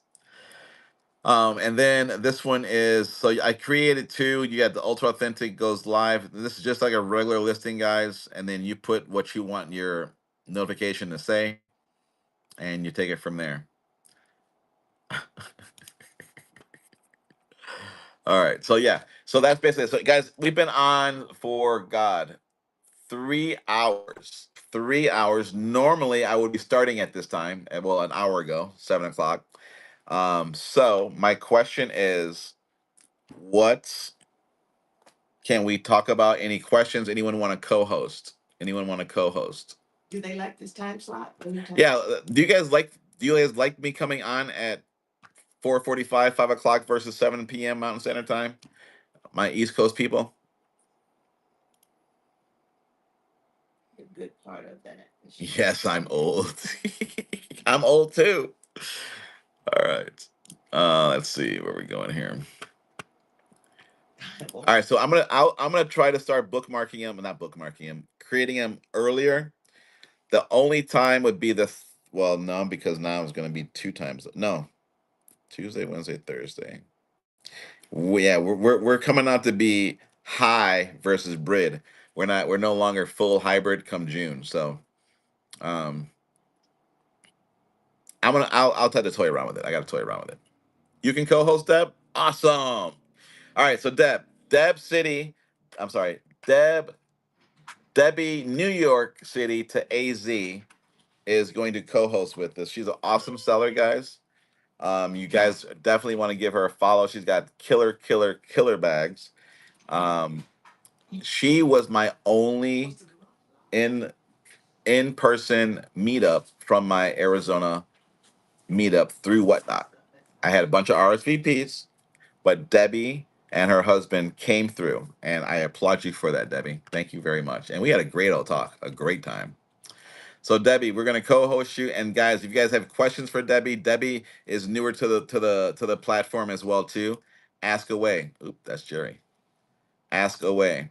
Next time we will all make plans to attend. You're gonna come out to Arizona? We need to meet somewhere in the middle. Well, no, the house is in Florida. Never mind. We go to Florida. All right. Invite the co-host. Hi. Whoa! Hello, hello, hello. All Okay, right, I didn't realize my Debbie, light Debbie, did that. Debbie. It's my every time I change the screen or the phone changes the screen, it automatically refreshes the sound on the computer. Oh, it's doing it from my phone instead of my phone that Yes. I'm So multicasting on. Oh, if you're on okay. a Okay. if you're on the app, just hit the Yeah. sound button and then hit it again. Hit which button? The sound button on the right hand side. Or you're on a phone, aren't you? You're not on are you on the web or the phone? I'm on the phone. I'm on two Okay, phones. so take the other phone and turn the volume all the way down.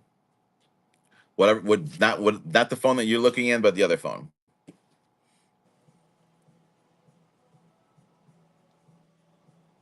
Okay, I did Yeah, she that. got a lot of back. Testing, Okay. testing, testing. No more echo, right? Right. But No more I'm, echo. is there any way I could switch to the other phone?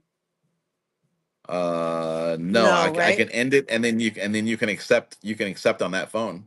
Oh, okay. Let's do that. Let's do Okay. that. Thanks. Sorry. No problem. Give me 1 second. Where am I gotta go here? More and remove co-host.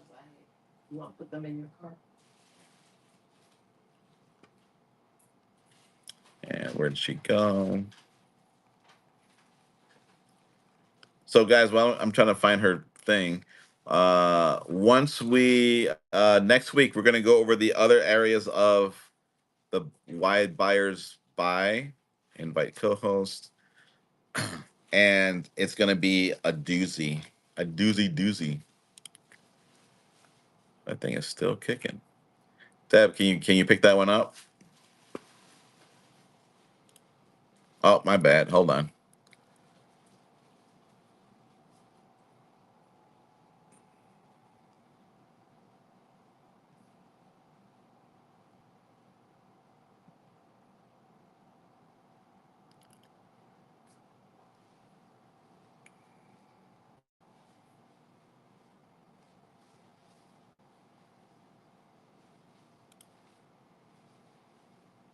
Hmm. Looks like you're not getting that one coming through. Are you getting the notification, Deb?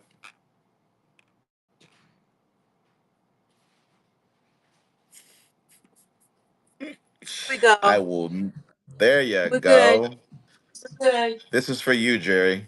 This is for you. I Jess? will slap the mix shit out of you.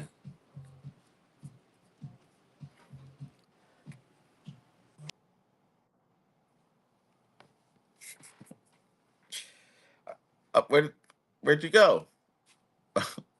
You didn't like my shirt, Dad? What happened? Where'd you go? All right, we're gonna try this one more time. Let's see. There you are. Invite.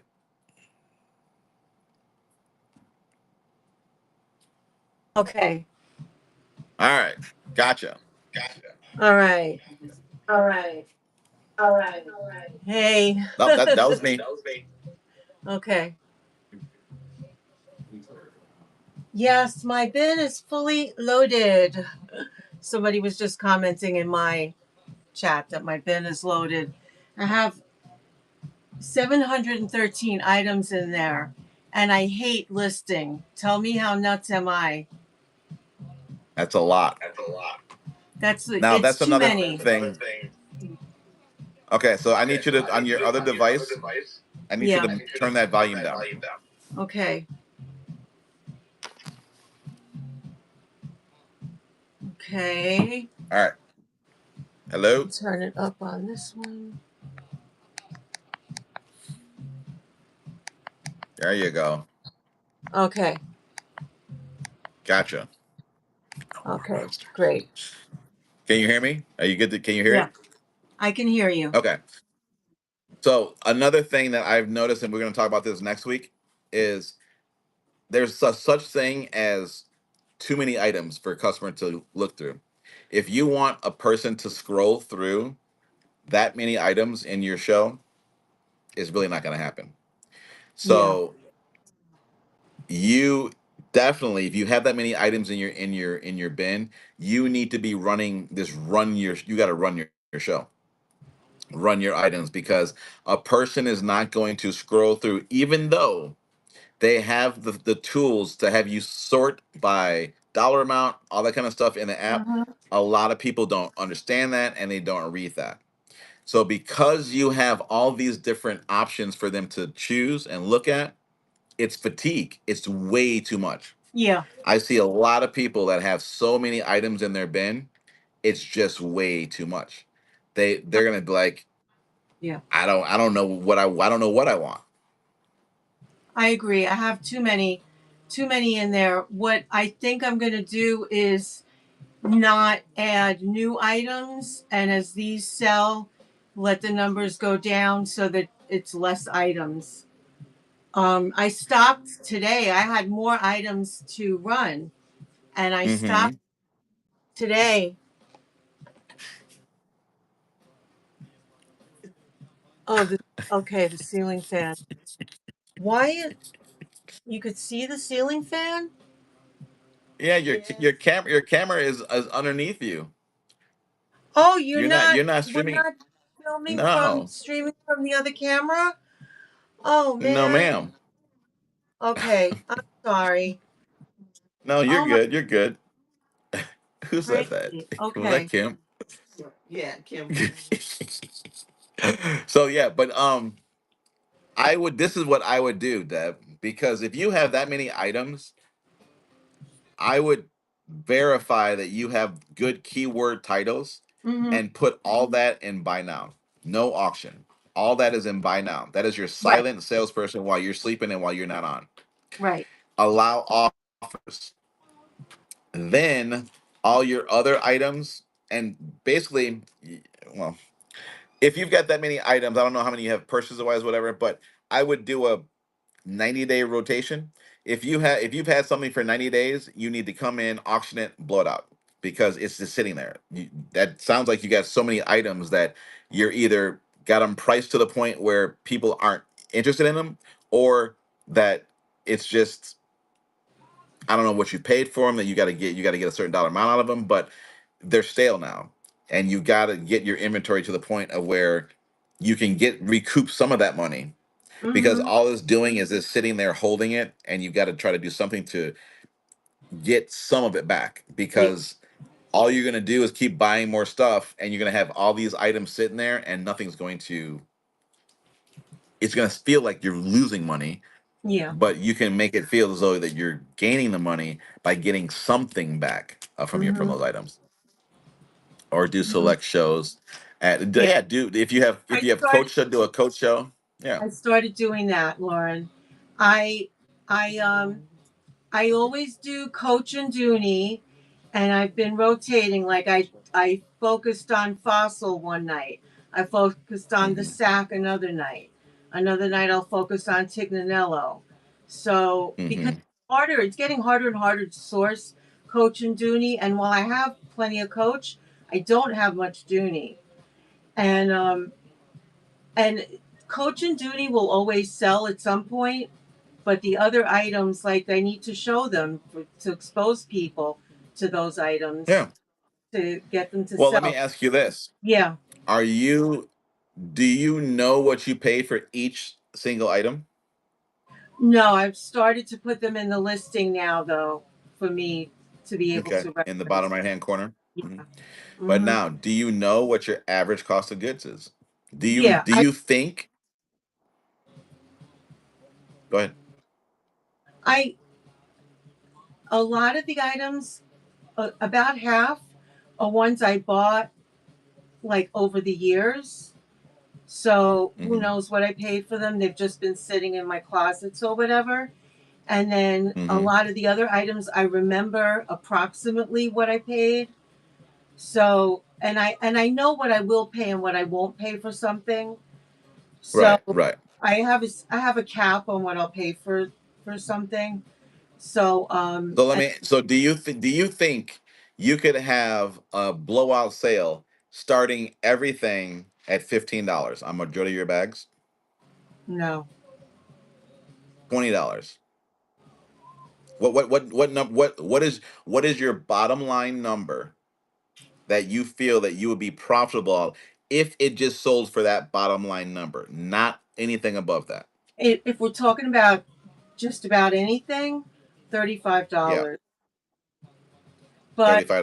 but there's plenty that I could do at 15 or 20 that I'd be breaking even or making a profit. Okay, So I would do a show like that. You're okay, even an odd number. Deb's yeah, $8 starts, like $9 yeah, starts. yeah, And doing it that way, because because you may get some people that swipe right at that $8-9, but y- every buyer is not looking for a dollar start. They're looking for a low start, something that they mm-hmm, can still have an illusion or a perception of value. yeah, And you'll see that those items will actually bid up more so mm-hmm, than you having. Point case, I was in the room the other day. I think it was your room. You ran something for, if it wasn't you, I apologize, but you ran something starting it at $10, and then either you said, "Fine, I'll run it for $1," and it went to like $13. I don't know if that was your room or someone else, but they paid more when it ran for less. yeah, But they could have bought it for less if they just would have swiped it at the original price. It doesn't make sense to us as sellers, but that is the psychology of whatnot, of bidding. They mm-hmm, want to say, I have the ability to get it for $1, or mm-hmm, I got the ability to get it for low. But if you have everything static and you don't appeal to those people that are coming in for that, that's where you get stale shows. You've got to yeah, have something. If you've got those $5, $10 bags, use those as your $3, $5 starts. You've got to have mm-hmm, something that's not a static price that you can give the illusion that they can get it for cheap, because we've all seen it. Have you guys not seen it? That you've person offers it for X, fine, yeah, I'll run it for $1, and it goes above what they yeah, what the first offer was. mm-hmm, It happens in your room, yeah. Maybe that was your room, Gigi. I think that may have been you, because it was something like $10 and then it went for more than $10. Does that sound familiar? I know it was recent. Whatever it was recent. And no, it was your room. That's when I was like, the dollar. I made some kind of weird comment like the dollars. I was like, damn, the dollar stars was kicking or something like that. It was your show. Yeah, it was Debbie's show, our GD show. But yeah, you've got to try to play with it, Debbie. You got a lot of great inventory. I'm not saying let your grails go for nothing. I'm not saying that, but once you get them in that frenzy of starting and swiping on something, and they see that other bag is like, wow, that's also a good value too, get them in that value mindset, you'll see those other bags flying off the shelves. It will. But you've got to get the ball rolling on something. yeah, yeah. So what other questions or statements do you have for the people that are here? Um, what is your favorite thing about selling on My Whatnot? favorite thing about selling is learning how to make a person say yes. When a Mm, person says no, I haven't connected with them yet. mm-hmm, A no means I haven't done my job. You haven't I haven't connected with you. I'm not speaking your language. A yes is we're speaking the same language. That's what I like about it. I like figuring out, okay, well, this approach didn't work. That approach didn't work. Maybe it's this approach, and that may be the right approach. So I view people not bidding on my items in my room as I'm not speaking their language yet. I'm not connecting with them yet. So I got to figure out me, not them. I got to figure out how I can connect with them. Mm-hmm. Wait, Jerry's Mm. treasure. Where are you? Yeah, so that's what I like. But what do you like about it? I like that. I like that a lot. I like feeling like I made that connection with the person, that I figured out what makes them tick, so to speak, in that aspect. And I really like um, getting to know new people. You know, getting to know new people and getting to know new products, being Yes, exposed, like I'd never heard of Amy Kestenberg before. Now I'm like right, a fan. So right. that. I love your two for Tuesdays, guys. Debbie has marketing skills out the yin yang. She does a two for Tuesday show.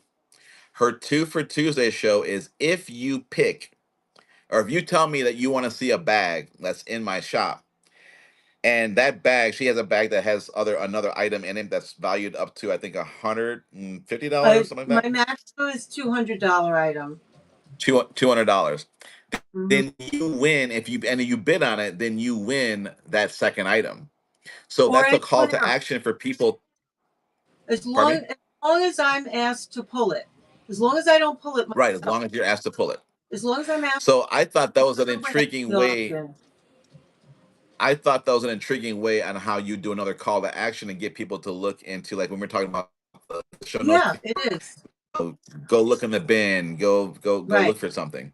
right. Um, but you got a lot of shit in your business, so that's a lot to look through, a lot But to it's look through. it's mainly But the and I say this when I do it, and I'm doing two for Tuesday tonight. I say this when I do it, that most of the items that have something in them are behind me. So yeah, like if okay. So you you're saying it's the ones, but yeah, okay, yeah, that's good. That's good. there's a few bags with something in them, and the value So of what's that's even better because now it's visual, and they're saying, yeah, give me that the white coach that's up behind you over there to the left or whatever." Yeah, right, I like that. right, right. Now you know.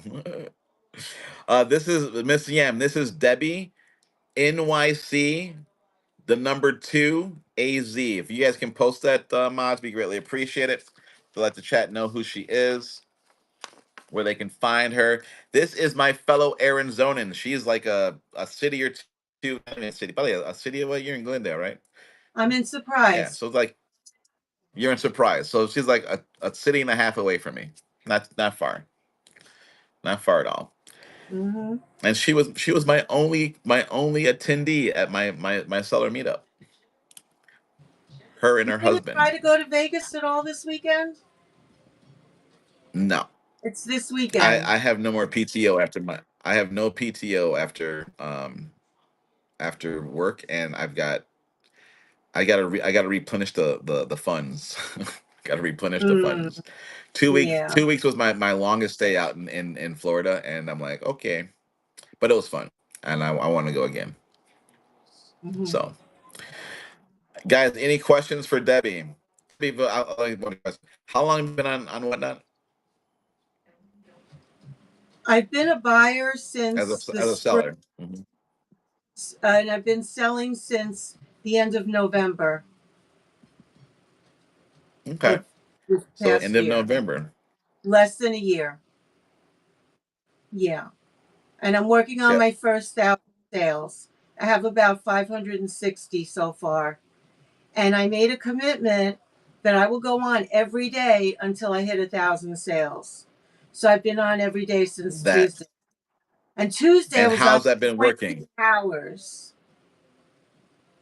20 hours. Yeah, you were on when I went to bed. I woke up. I'm like, damn, girl, you still on? I'm For like, about 5 of wow, those hours, I was packing the orders. I was packing slowly, chit wow. chatting with the chat, and if somebody asked to see something while I was packing, I'd stop to show them something. So I actually made a couple of sales while I was packing, but yeah. So Uh for huh. about 5 of those hours, I was packing. I wasn't. But for 15 of those hours, I was like on. Yeah. I did Now well. I I don't did know well, I because should say. Gigi is doing DG is Gigi is doing that. Yakisha, if you're still in the room, Yakisha has done that, and she saw a tremendous increase in her customer acquisition and in her sales. So guys, that does really work. Really does more so in in my opinion. It gets the bugs out of you because if you're not used to going on a lot, talking to yourself on the camera, you become more comfortable as more time goes by. So once you become more comfortable, you become more confident. Once you become more confident, then your items will sell even better because we talked about that tonight. So that's why those 30-day challenges, it's not a long stint. It's just get up, do it, get comfortable, and then everything falls into place. Mm, makes sense. So, all Definitely right. makes Any sense. questions for Deb, guys? I'm going to offer it to one more person to go live. If you guys have any questions or anything like that, does anyone else want to co-host? Other than that, it is time for Jesse to go night night, and I'm going to play my seller support song one more time. Get Jerry. Jerry's going to come on. I will boot you in my show if you call me Ulta. Okay, so it's Ultra. Okay, or Wait, if you you call gonna me Ulta, you I'm going to gonna call raid you Jerry? Barry all the time. Say it again. You gonna raid? You gonna Jerry's going on? Yeah, Jerry wants me to co-host him. Okay. And then when you guys are So, done, raid me. oh, absolutely. We're ready to I'm you. You're on. going when you're going on. When I'm you go on. on. I'm on. Oh, you're on. Oh, that's why you had your Yeah. other device. Okay. Yeah, absolutely. We will definitely rate you. We'll definitely give me about 15 minutes. What you need me No to do, problem. Alton? I'm gonna stick. All right. Thanks, guys. It was a All pleasure. right, Deb. Thank you very much. Have a great show Thank tonight. you. Thanks. Bye. All right. All right. Mr. Jerry's Treasures. All right. If you call me Ulta, I'm gonna call you Barry. All right, here we go. Invite co-hosts.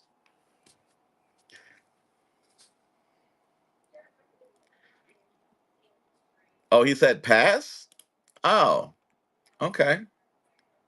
Anyone else want to be co-hosted then? Why do you say pass? Oh, did he get stage fright?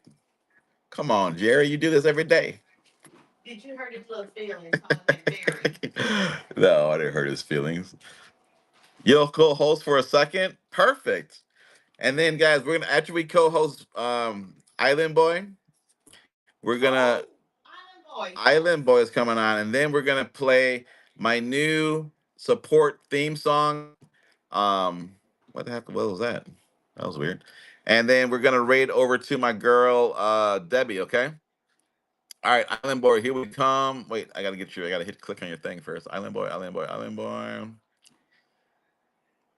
Island Boy. Invite the co-host with his all over print Disney. What's What's up? up, What's up? Big What's Mike? up? How you What's up? doing? Good, good, good. Got look at all them Funkos, bro. Oh, I got Don't wait, some. no, no, don't show shot, man. Don't show shot, man. I'm done. Don't. She'll start twitching and be I like, I got want to buy some. I got a ton of them. They're all around. I got tons and tons. Dude, that is sweet. Yeah, That is I sweet. got So tons. what were you you're just out in the wild and you found that all over print? Yeah, so I'll show it to you real quick. It's over here. Yeah. Give me a second. That's a man cave if I have not seen one before. That's for that's like yes, all your toys, man. I love it. Yeah, this is it. Wow, Looney Tunes all over print. Amazing. It's on What a is that like wild in the West night? That's Coast. 90s, 80s? What is it? 1992. 92? 92. Nice. And I just found this one today too. It's a $300 hat. All right, we got our conductor of the raid train wants you on the raid train. Are you down with ray Yeah, trains? Yeah. I'll do one. I need to get back into We'll whatnot do. more. I got too much product. Okay. Well, I let's got do too it. much product. All Just right. I'm gonna. message me I'm and gonna. I'll get on. We're gonna have Kim 7972 message you, and she's gonna get you hooked up. Or Gigi Han. We're gonna get you hooked up. Yeah, because I Oh, gotta. you It's got a been lot of so hard stuff. because You got. yeah, I got. Oh, I got more stuff. I don't even know how to flip this camera, but I got tons more stuff. This is all product right here. I got tons. I got a whole box of purses too. What? Wait. You've been holding out on me, bro. Come on now. I got No, purses. I just picked up a box. those are the ones. Those are the ones you've been winning to me and giving to the wife, isn't it? Yeah, some of them. No, I bought a. I got a couple of these. I don't even know what these are. Rosettos or something. They're from Kohl's. Rossetti. I Yeah, got a. Rossetti. Yeah, I got a box full of those. Right on. Yep. Guys, But yeah, Island Boy has been in our stream since almost when we started doing this stuff, man. He is an awesome 100% genuine guy. You guys see his inventory of what he has. He's got almost everything in anything. You definitely need to be following him and I bookmarking some got of his shows. shoes. He doesn't come on too often, but when he does come on, he comes on. Okay. Kim already And when sent I you a come on, message, so you're gonna have one. okay, that's fine. Uh-huh. So Yeah, I got boxes what do you everywhere. want the people to know about you, Island Boy? I'm just a guy that likes to thrift, find steals and deals, and just pass on the deals to my customers. And I mostly do a lot of vintage shows locally. I'm trying to get nationally because I got a bunch of people on Whatnot that want me to do national shows. So, but it's just Uh-huh. traveling and bringing everything with me. For everybody, May 16th is National Vintage Store Day. So a lot of vintage stores will be doing big old events on May 16th. So May 16th, that's National Vintage Store Day. I'll be doing a big show too down here, a big old event down in Galveston, Texas. Okay. Okay. Yeah. May 16th, Vintage Store Day.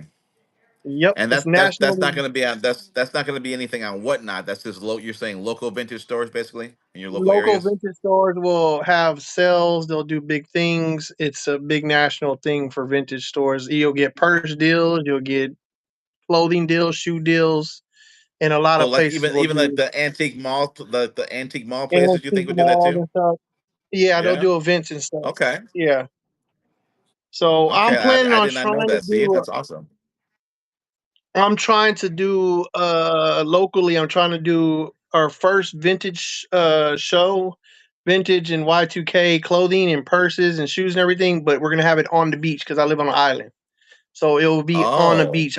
We're gonna have a private beach and we're gonna try to set it up where all the vendors come in and we'll literally be on the that's water where by the Island water. Boy comes from. Okay. Yes, Is it's that where not Island Boy them comes boys. from?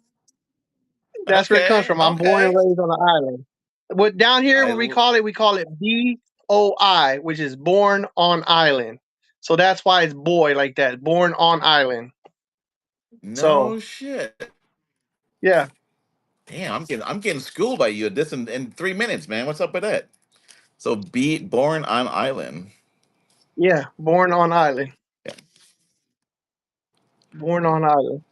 That's what And it is. you're currently in Galveston, Texas, right? Yes, well, everybody knows where Houston is. Houston is Yes. right there, so I'm like an hour away from Houston, but I'm constantly in Houston. So yeah, So Shot Madam asked me, I don't know, were you in here to hear my jingles and my songs? you send me the jingles. I didn't know your new song if you got a new one.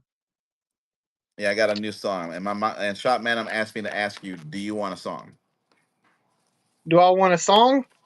Hey, you can make me a Yeah. song. I like everything country, rock. I like a little bit of everything. Latin. I like a little bit of everything. Okay. Latin. Oh, this pen is starting to die on me. Latin, country rock, Latin. All right. Got it. All right, brother. We're gonna do that. That's a bet. That's a bet. Rock, Latin. Finally get a chance to see you, Island Boy. I know everybody finally gets to see me. I'm always behind the camera. I And don't really. I'm. A, it's her turn. It's her turn. I know. I want to get her on camera, but Now you just gone and messed up. You just put your foot in it now.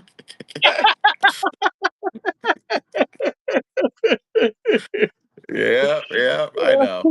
It'll be soon. It'll be soon. It'll be soon. She's getting more and more comfortable. And you guys, I don't know if you guys were there, but you guys did a tip train for her, and she was literally in tears. She loved it. She really felt the love that you guys felt for her. So that's really that was just touching, very touching for you guys to do that. So we appreciate all it. love her so much, and we're still Yes, waiting for her to do a show. We will all right, support her 100%. right. I One day, know, we're I know. hoping. We're hoping.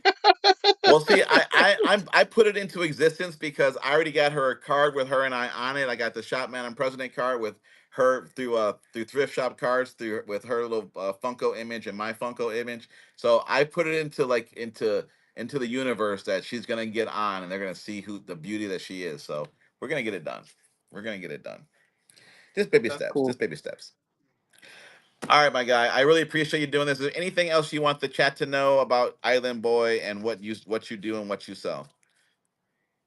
Mm, everything's good. I mean, that's pretty much everything I got out there. I just want everybody to peace, love, enjoy life, and Yep. live like there ain't no tomorrow. All right. I'm gonna get you that song by this weekend. I'm gonna get you that song by this You're weekend. good.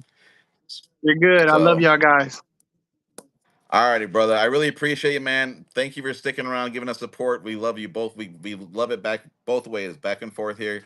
So, guys, if you need your shoes, you need your Funkos, you need your purses, you need anything like that, Funko Boy, not Funko Boy, Island Boy, With and all those in the Island Boy, background. born on island. I'm looking at all them Funkos. I'm saying Funko Boy, but with all those Funkos, you need a Funko. I'm gonna get you.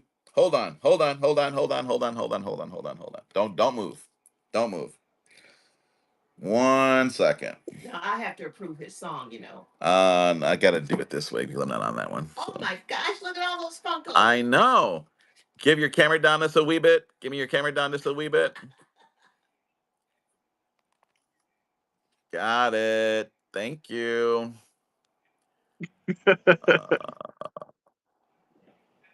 All right. Perfect. All right. Yeah, we'll get you your own Funko character and everything else too, since you Yeah, got all them that Funkos behind you. that's more over there. Oh my goodness. That's more up there. Oh, look at that. More up there. Now, you just put her into like crack heaven, okay? No, no, no, no, no.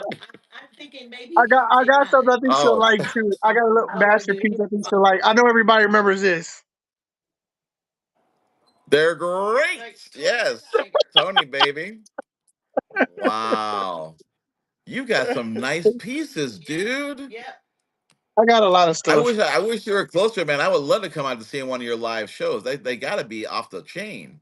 Gotta Yeah, I be. got a lot of stuff. It's just I post on other sites and stuff, and that's where I sell a lot of my stuff. And then I got buyers that are locally, so I source for them a lot too.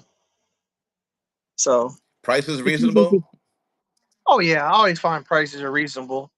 Now my higher Yeah. end stuff, I gotta get what I get on them. But Right, right, right. I'm a good hunter. Let's say that. I know how to I hunt. got you. You know how to source. You know how to source. I I got know you. how to source it. I, I got a lot of connections. I built a lot of connections with certain people. So if people come to me and ask me to find something, and it wouldn't take me but like a week or so to find that personal item. I had a guy wanted me. I think one. that's what we all want to get to. Yeah, that's what it is. I had a guy that wanted a boxing shirt from 1992. He said he couldn't find it. It took me 3 days to find it, and I found it for him. Wow. Yeah. Put them tentacles out there. Yeah, it just That's you gotta. awesome, It bro. this whole thing is about connecting with people and building a Yes. connection and knowing somebody so they can help them. You can scratch their back, they scratch your back. We're all one big family. We all want to Yes. make money. We all want to Right. coordinate with each other. So if I can help you, you help me one day. That's how it works in this business. And Yep. we're all gonna bite off that tree. So do you? Right. That's yeah, and guys, I couldn't have put it any better. He put it way better than I've been doing it. What Jerry, Kim, myself, and Gigi are doing, and we're trying to do that. We trying to spread the word amongst our friends that are here that are serious about building the business. If I don't have an item and I see that Preloved has one, I'm gonna send that customer to Preloved, vice versa. We're all going to intertwine with whatever we have because we all don't have all the stock for everybody. There's enough money in this on this app to spread it 30-fold, if not more. Exactly. So it's all about building those connections, those networks, because and telling people what you do. Yep. Go to your job. Tell people that you sell purses, you sell whatever. Oh, I got a garage full of this shit. I don't want it. Come get it. Come pick it up. Boom. You're there. Yeah. The You got to biggest thing I tell would people tell what you do. the biggest thing I would tell people, and I know a lot of people don't like being behind camera, but since me, I sell vintage clothing mostly, and I sell a lot of it. I'm my own model. So I Model, buy right? vintage clothes and I model them myself. You'll see me post pictures up of myself, and then people are like, "Dang, you got a fire fit. You know you look good." And where do you get Right, it from? And then there you go. You start the conversation, and that's how they right, go. And it's like that guy has nice stuff. Even women, when you wear a purse, another woman comes up to you and say, "Hey, it's a beautiful purse. Hey, I got it from so and so. I got it from here. I got it from whatnot." You spread right, it out, and then you bring in new customers that way. And you're like, "Look, I can send you a link to the whatnot that I got it on, and look, there you go." And then you have a new right, customer, and that customer goes and tells one customer, they go and tell another customer. By the time you tell it, it's 20 more customers you done picked up. right. And you get $5 for bringing somebody on the app any when they make their first purchase. Why Free not? money. Yes. All right, my guy. Big Mike, I appreciate you, buddy. Thank you, thank you, thank you. We're gonna wrap this up with the new theme song from for our support show. Listen to the words carefully, guys, because it was hard to get. So, Mike, thank you very much, dude. We will be staying on top of what you're doing. I hope you can join our raid train soon. It's fun. You will be the only one at this point in time, if you come on pretty soon, to have the vintage category to go do your thing, and you will crush it. So I hope you do it. Okay. All right. All right, brother. Love. You have a See y'all great later. night. You too. All righty, guys. That was awesome. Awesome, awesome guy. Really, really good guy. All right, guys. Any last questions before I play and exit out with the song? Debbie just joined us. I thought you were gonna rate her. I'm gonna rate her. Debbie, I'm rating them. We had a longer co-host than expected, so give me 1 second here, and we are going to raid out. She's still on. Yeah, she just got on. She's doing her Wild and Tuesdays or to a double Tuesdays, two for Tuesdays. All right, so where to go? All right, you guys ready? Here it is.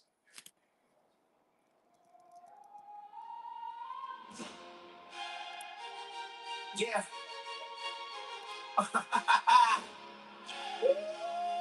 Yeah. If it's cracked, let me know. I got it too loud. Better like that stage. Sell a support leader. Bringing fire every page. When I sell this tune in, trying to learn the game. Jesse got the blueprint. Yeah, they know the name. Talking shipping with precision. How to move it all right. How to build your confidence and show up every night. Raid trains in motion. Lift the whole room up. Teaching sellers stay steady when the road gets tough. Stand tall, stay sharp. Let your energy show. Confidence in your voice makes the whole room glow. No fear, no doubt. Put your purpose in sight. When you grab the mic, everybody ride. This is Ultra. Rise up. Let them hear your sound. Building up the sellers, never backing down. From the shipping table to the bright live lights. Ultra lead the way, teach it all right. Break trains, come and let the whole crew through. Confidence and hustle in everything you do. Hands high, hands up, let the whole world see. Ultra got the sellers moving like a family. Ultra got the sellers. Yeah, yeah, yeah. You talk attitude, mindset. mindset, how to handle the room, how to fight through the quiet and still fully bloom, how to keep it professional, how to carry your brand, how to keep it cool and make your business stand when the sellers feel nervous when they second guessing live. Won't you bring the spark back, help them feel alive? He ain't just talking numbers, he ain't just talking sales. He building stronger sellers that refuse to fail. Stand tall, stay sharp, let your energy show. Confidence in your voice makes the whole room glow. No fear, no doubt, put your purpose in sight. When you your breath with mic, everybody ride. This is Ultra Plaza. Let them be your sound. Building up the sellers, never backing down. From the shipping table to the bright light lights. Ultra lead the way and they teach it all right. Great trades, rolling let the whole crew through. Confidence and hustle in everything you do. Hands high, heads up, let the whole world see. Ultra get the sellers moving like a family. One seller, two sellers, whole train on go. Learning how to stand firm and run a better show. From the labels to the laughter, from the stress to the win. Ultra building people up from the outside in. This is more than an auction, more than making a sale. It's a heart full of purpose when the pressure gets real. It's support for the small ones and strength for the new. It's a whole lot of sellers saying, Ultra, we see you. This is Ultra. Rise up. Let them hear your sound. Building up the sellers, never backing down. From the shipping table to the bright lights. Ultra lead the way and he teach it all right. Great train, rolling let the whole crew through. Confidence and hustle in everything you do. Hands high, heads up, let the whole world see. Ultra got the sellers moving like crazy. So when the room gets heavy and the doubt creeps in, Ultra bring a message, keep believing again. Sellers support strong, yeah, the movement is real. Jesse, aka Ultra, that's the anthem we feel.